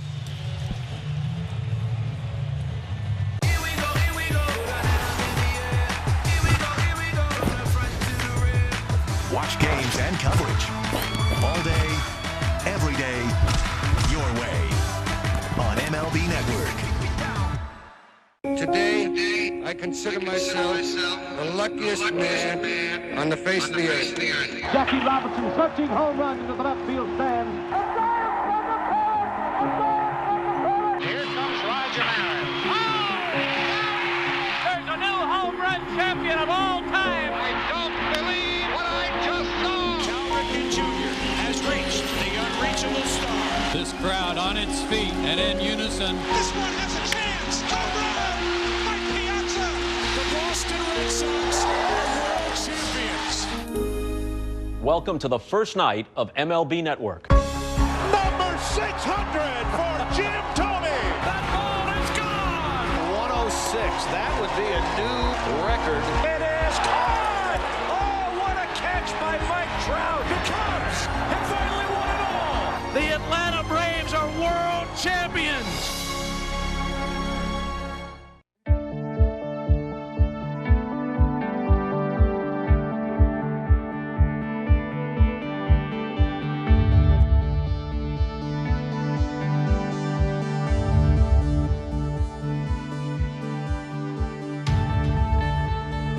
Video highlight highlights, live pitch-by-pitch, breaking news, player updates, stat leaderboards, and more for your Houston Astros. TK. All right, Julia, bottom of the 8th inning. There you see the line score. The Astros with 8 hits, the Angels with 3. Astros pitching has struck out a season-high 17 batters. And now they'll look for a run here in the bottom half of the 8th inning and give Ryan Pressly a chance to close out this weekend series with a sweep as they'll face Aaron Loup here in the bottom half of the 8th inning. Left-hander's made 33 appearances, and he made that 33rd yesterday. Gave up 2 home runs to Houston Astro hitters. 1 to Chas McCormick and 1 to the guy that's going to be leading off in this inning, Kyle Tucker. 4.82 ERA this season for Aaron Loup. Yeah, exact same part of the order. He came in yesterday in the 7th inning in a 7-1 deficit, and Tucker on an 0-2 pitch hit one out to right against him. Now they go back to Loup versus Tucker here in a tie game in the 8th inning. That was the first home run that Aaron Loup had given up to a left-handed hitter this season. So see if there's more magic for Kyle Tucker against this lefty Aaron Loup. Tucker 0 for 3 with 3 flyouts today.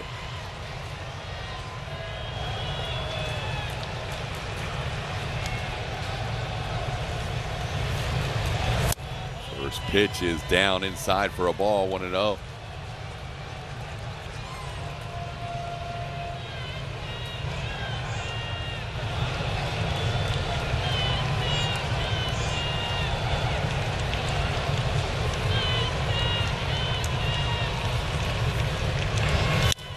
This one in the air, playable, shallow left field. Brandon Marsh, who pinch hit for Monte Harrison, stayed in the game. He's in left, and he makes the play for the first out. Well, Tucker out number 1 here in the 8th. I'll bring up Aledmys Diaz.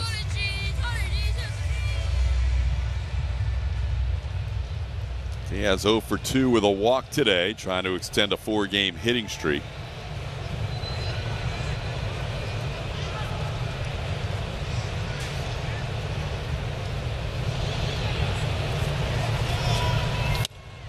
Takes one inside for ball 1.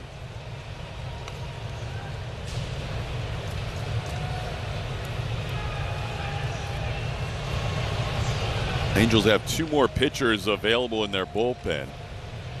They have Elvis Peguero and Jaime Barria. Tepera is warming up now. Actually, Tepera is also available, so they have an 8-man bullpen. Iglesias serving a suspension, but Tepera back today. So Peguero, Barria, and Tepera still available for Bill Hasselman today. Astros have their closer, Ryan Pressly, warming up. So Aledmys Diaz down to the count here, 1-2.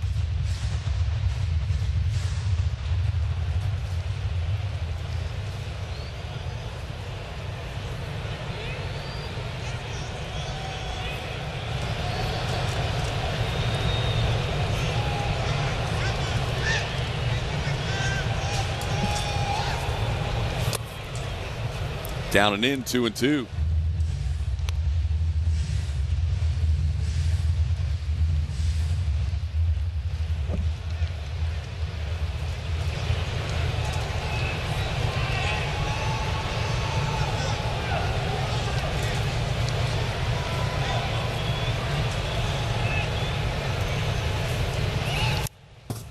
Just staying alive. Diaz fought off the changeup.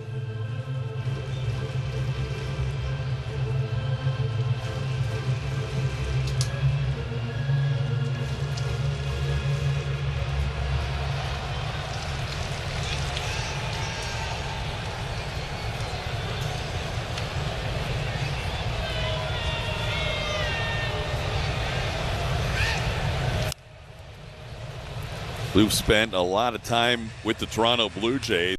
Broke in 2012. Pitched with Toronto all the way through the part of the 2018 season. Was traded at the deadline to the Phillies, and he finished the season with Philadelphia. And San Diego in 19, Tampa Bay in 20, and a brilliant year with the New York Mets last year. Came off some injuries the end of the season in 19. That one fouled out of play. Stays 2-2 on Diaz.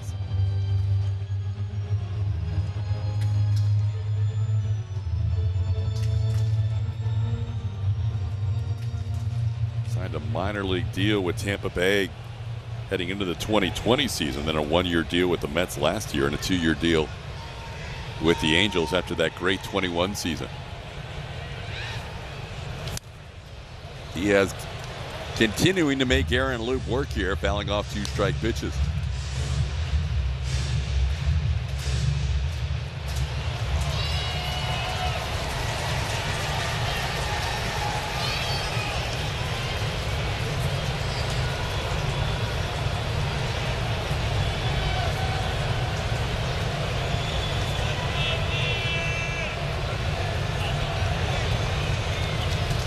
Rangers lost today 4-1 in New York, playing the New York Mets.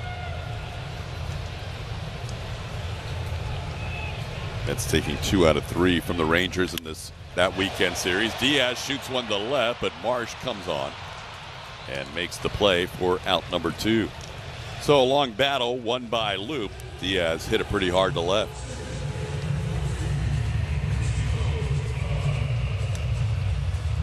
Now to bring up Mauricio Dubon.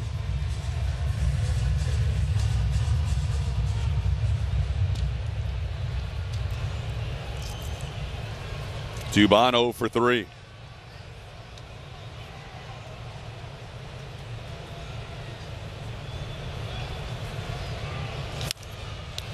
Pops a ball down the right field line, slicing foul, and that's going to be out of the reach of Taylor Ward.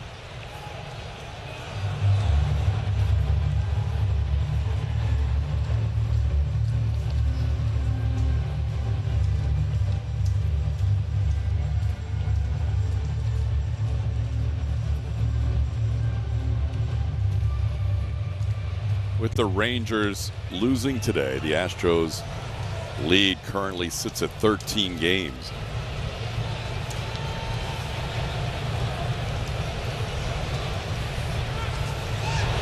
Their largest lead ever after 78 games. Today's game 78. Largest lead ever after 78 games has been 12.5. That was set by the 2017 team, and there you see the current standings with the Rangers losing in New York. Mariners have been playing a little bit better baseball to edge closer to the 500 level.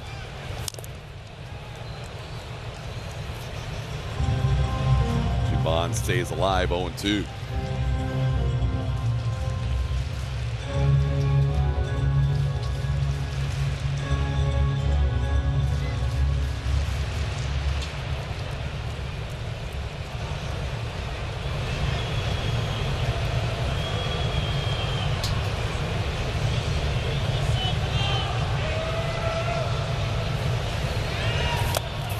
Second time in 64 plate appearances for Dubon as an Astro that he strikes out as he goes down for the final out of the 8th. We're tied at 2 heading to the 9th.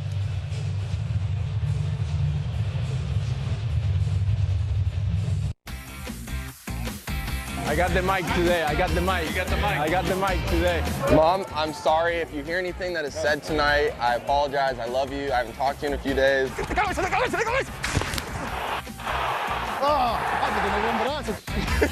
Lo tuyo es rolling, olvídate de los fly.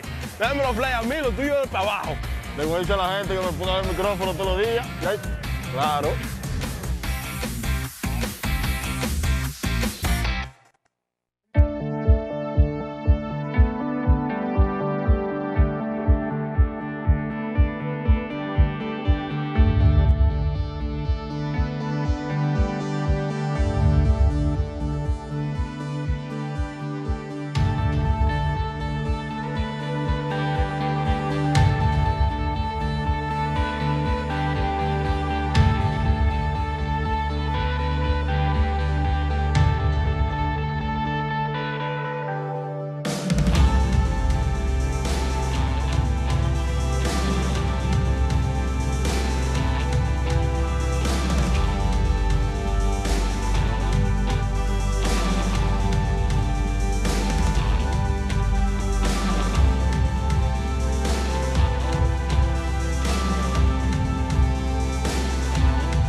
West is presented by authority of the Houston Astros and may not be reproduced or retransmitted in any form.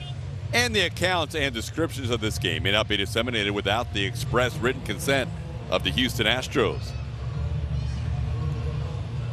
Ninth inning baseball.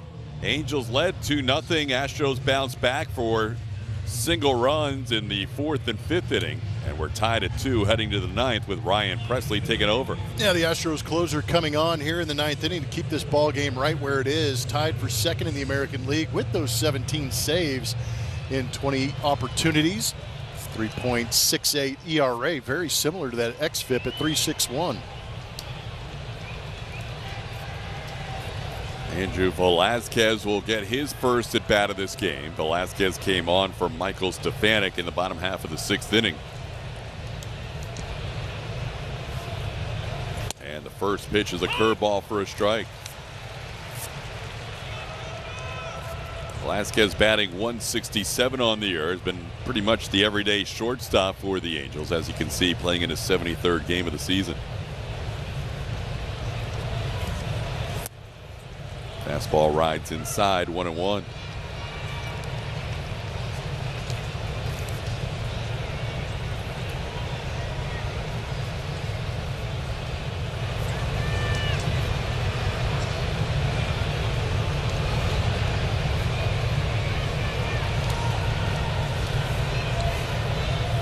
There's a nice pitch for a strike. Presley getting ahead of Velazquez, 1-2.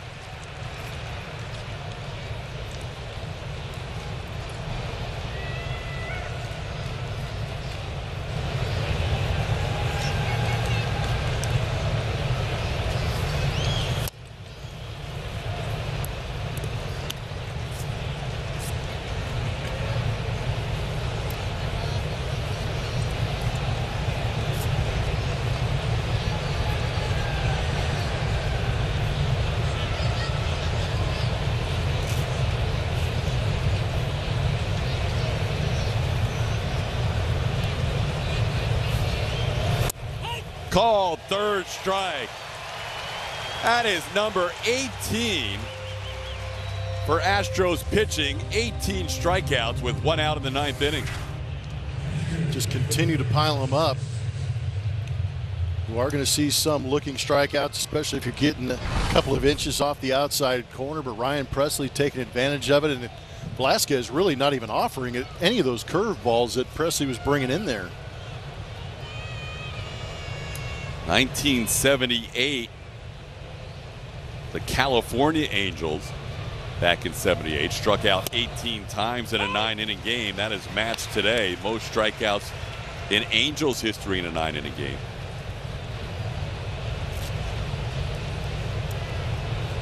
Max Stassi taking a called strike. Stassi and Presley know each other very well. And a tap foul at the plate. Max down in the count, 0-2.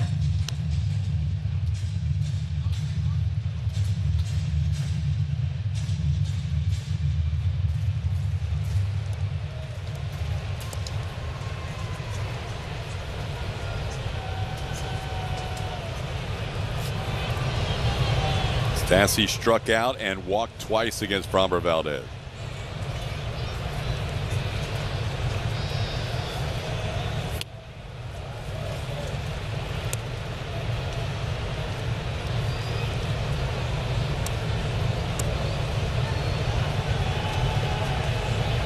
Stassi signing a 3-year extension with the Angels in spring training on March 24th.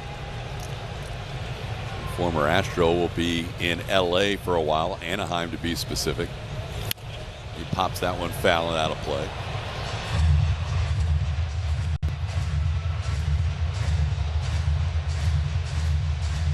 Jared Walsh is in the on-deck circle to pinch hit for David McKinnon. Bill Hasselman using a lot of his roster here as he manages the Angels on this Sunday in Houston.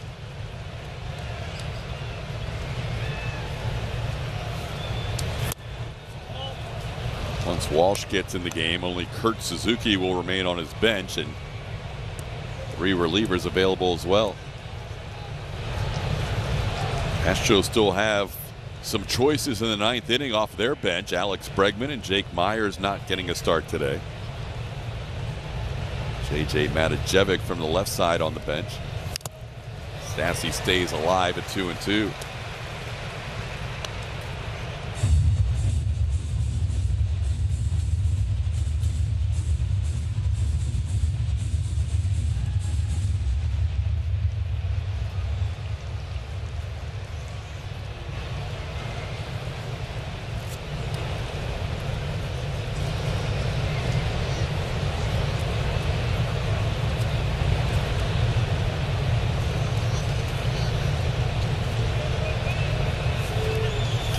Foul tip caught by Maldonado.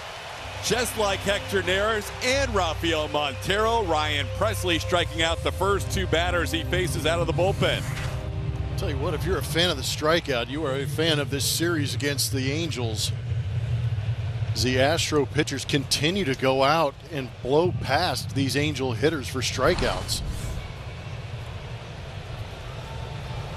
So now Jared Walsh will be the batter. Walsh started the first two games of this series. 0 for 7 with 5 strikeouts over the weekend. Now facing Ryan Pressly with 2 outs and nobody on, and takes a strike.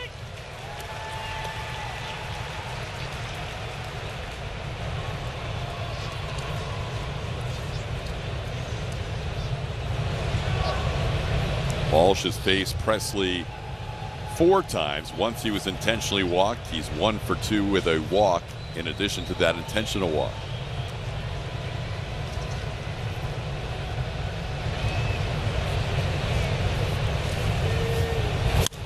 That ball hit a long way down the right field line, hooking foul. Walsh stayed at home plate and tried some body English to keep it fair. It's 0-2. Didn't something like that happen in a movie one time where the foul pole moved a little bit? I think it was Angels in the outfield. Not going to get that kind of love down here in Houston. That's just a long strike.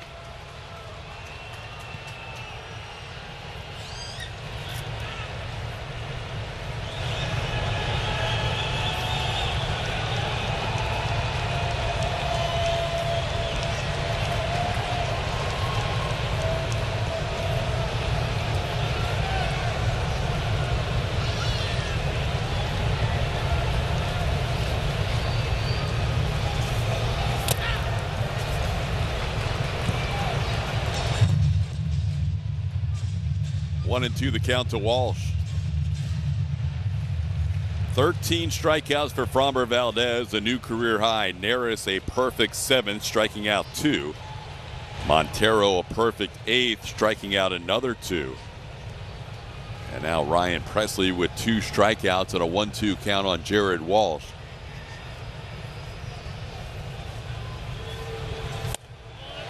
Oh, it could have been.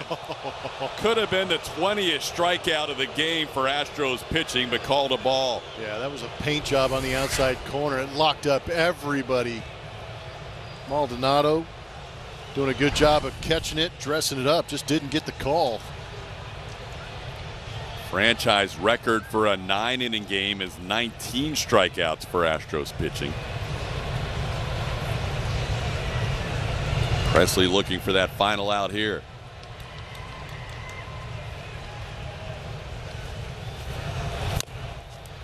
Astros in the bottom half of the 9th inning will have Chas McCormick, Martin Maldonado, and the top of the order, Jose Altuve due up, and Alex Bregman trying to persuade some decision making, has grabbed the bat as he waits for the bottom of the 9th.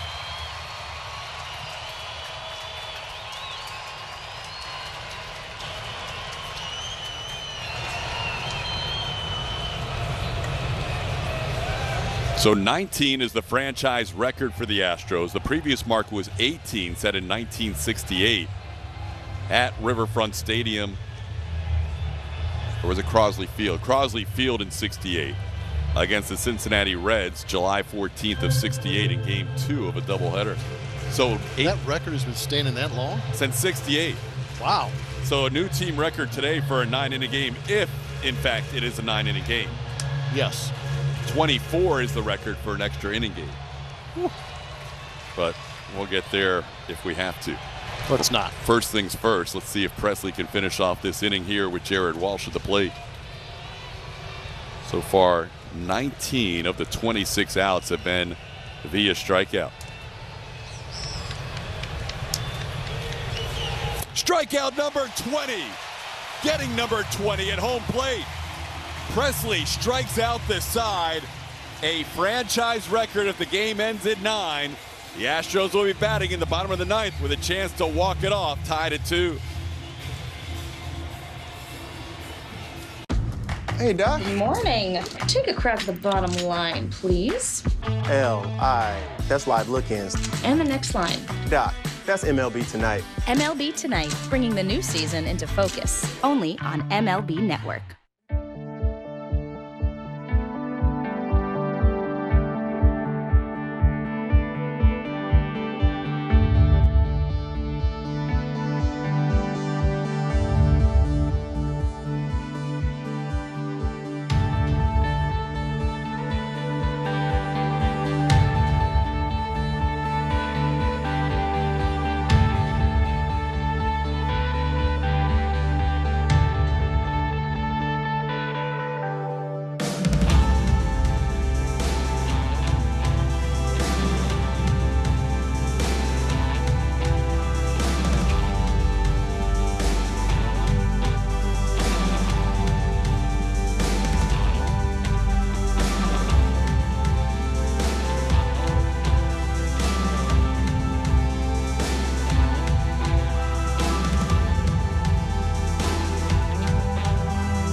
That is brought to you by Toyota.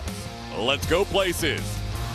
And by Gallery Furniture. If made in America is important to you, shop Gallery Furniture today. Astros looking for their third walk-off victory of the season. Haven't had one since May 5th against the Tigers. Also had one against the Toronto Blue Jays in 10 innings back in April. They'll have the 8, 9, and 1 hitters due up.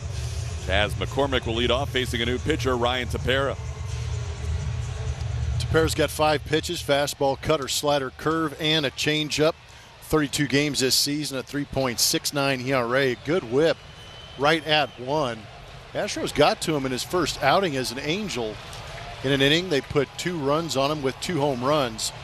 In his career, he's given up 6 home runs to the Astros in 19 innings. That includes the postseason. Career 5.02 ERA, Tepera versus the Houston Astros as he faces Chas McCormick here. Martin Maldonado on deck. The Astros do have Jake Myers, Alex Bregman, J.J. Matijevic as possible pinch hitters. Maldy's been hitting the ball well lately, including 2 home runs yesterday, as Chas takes one off the plate for ball 1. Bregman, by the way, off the bench, or on the bench today, is 2 for 4 with 2 home runs against Tepera.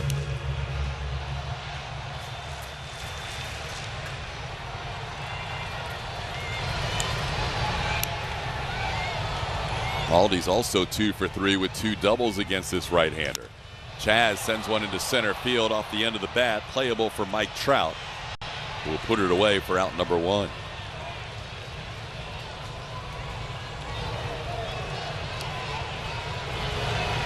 So Maldy will hit, it appears, as he will hit here with the bases empty and 1 out.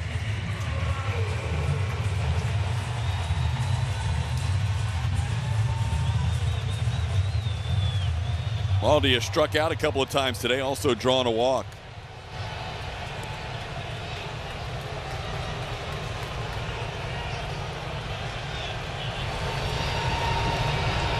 Astros with 20 strikeouts in 9 innings tonight from their pitching staff. Aldi hits the ball on the ground to short. Velasquez, a very good defensive shortstop, makes the play for out number 2. 2 quick outs here in the bottom half of the 9th inning.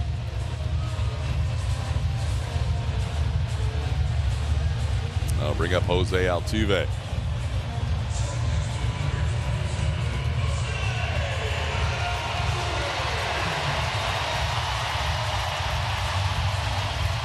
You know, the other part of that equation with Maldonado hitting in the bottom half of the 9th inning, it's not Jason Castro who would catch the 10th in a 2-2 game. It would be a rookie, Corey Lee.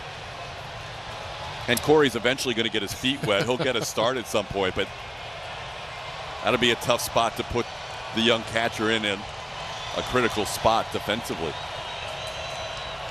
Altuve drills one to center field. That'll be down for a hit. Astros have a base runner here with 2 outs in the 9th inning. That's the 3rd hit of the game for Jose Altuve.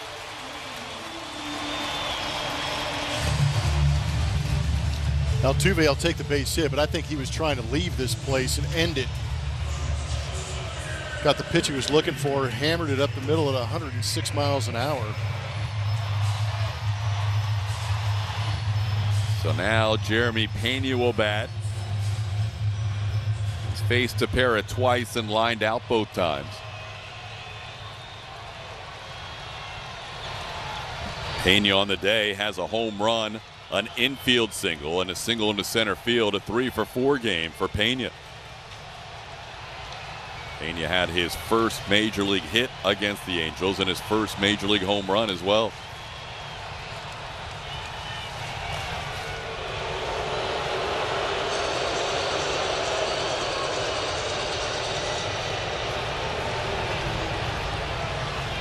Pena does own a career walk-off. It was a walk-off home run against the Blue Jays on April 24th.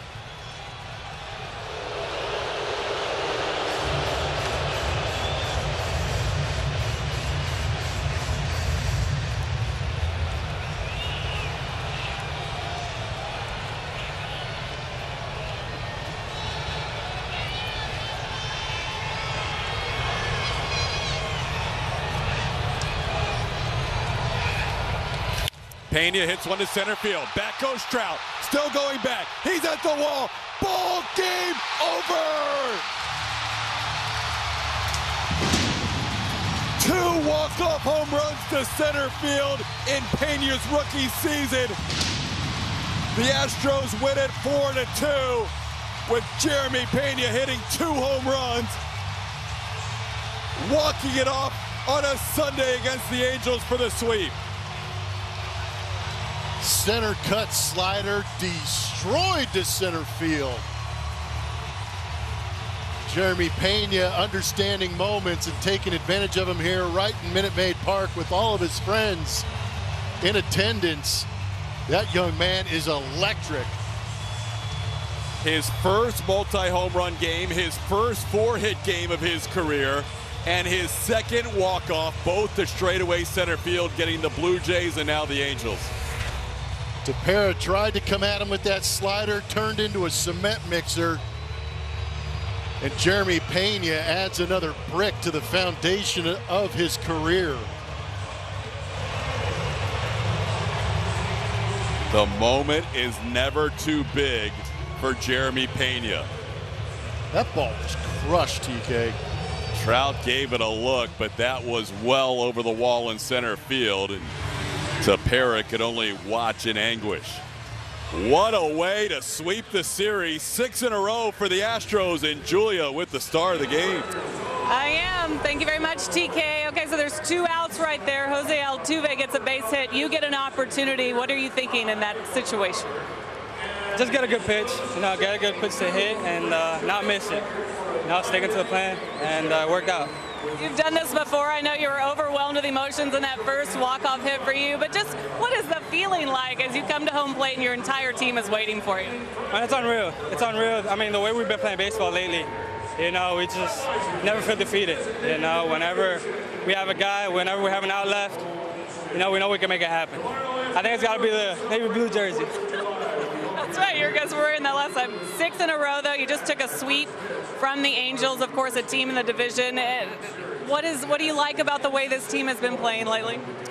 I mean, we've been working. We've been working together. You know, the pitching staff has been unreal. I mean, our hitters have been hot, and we've just been putting it together. This had to be an interesting game for you defensively. 20 strikeouts for your pitching staff. You just mentioned them. Did it feel like they struck out 20 today? I mean, you just feel like you're just there because you know field position. But, you know, these guys have been electric. They've been getting it done, and it's fun to play behind them. You got it done today. Congratulations on the win. Appreciate it. Thank you. Jeremy Pena, the walk-off. Let's go! Jeremy Pena showing some emotion, having a lot of fun as he just wins the game for the Houston Astros. They sweep the Angels. We're going to have the Whataburger postgame show coming up right here on AT&T Sportsnet. Don't go anywhere.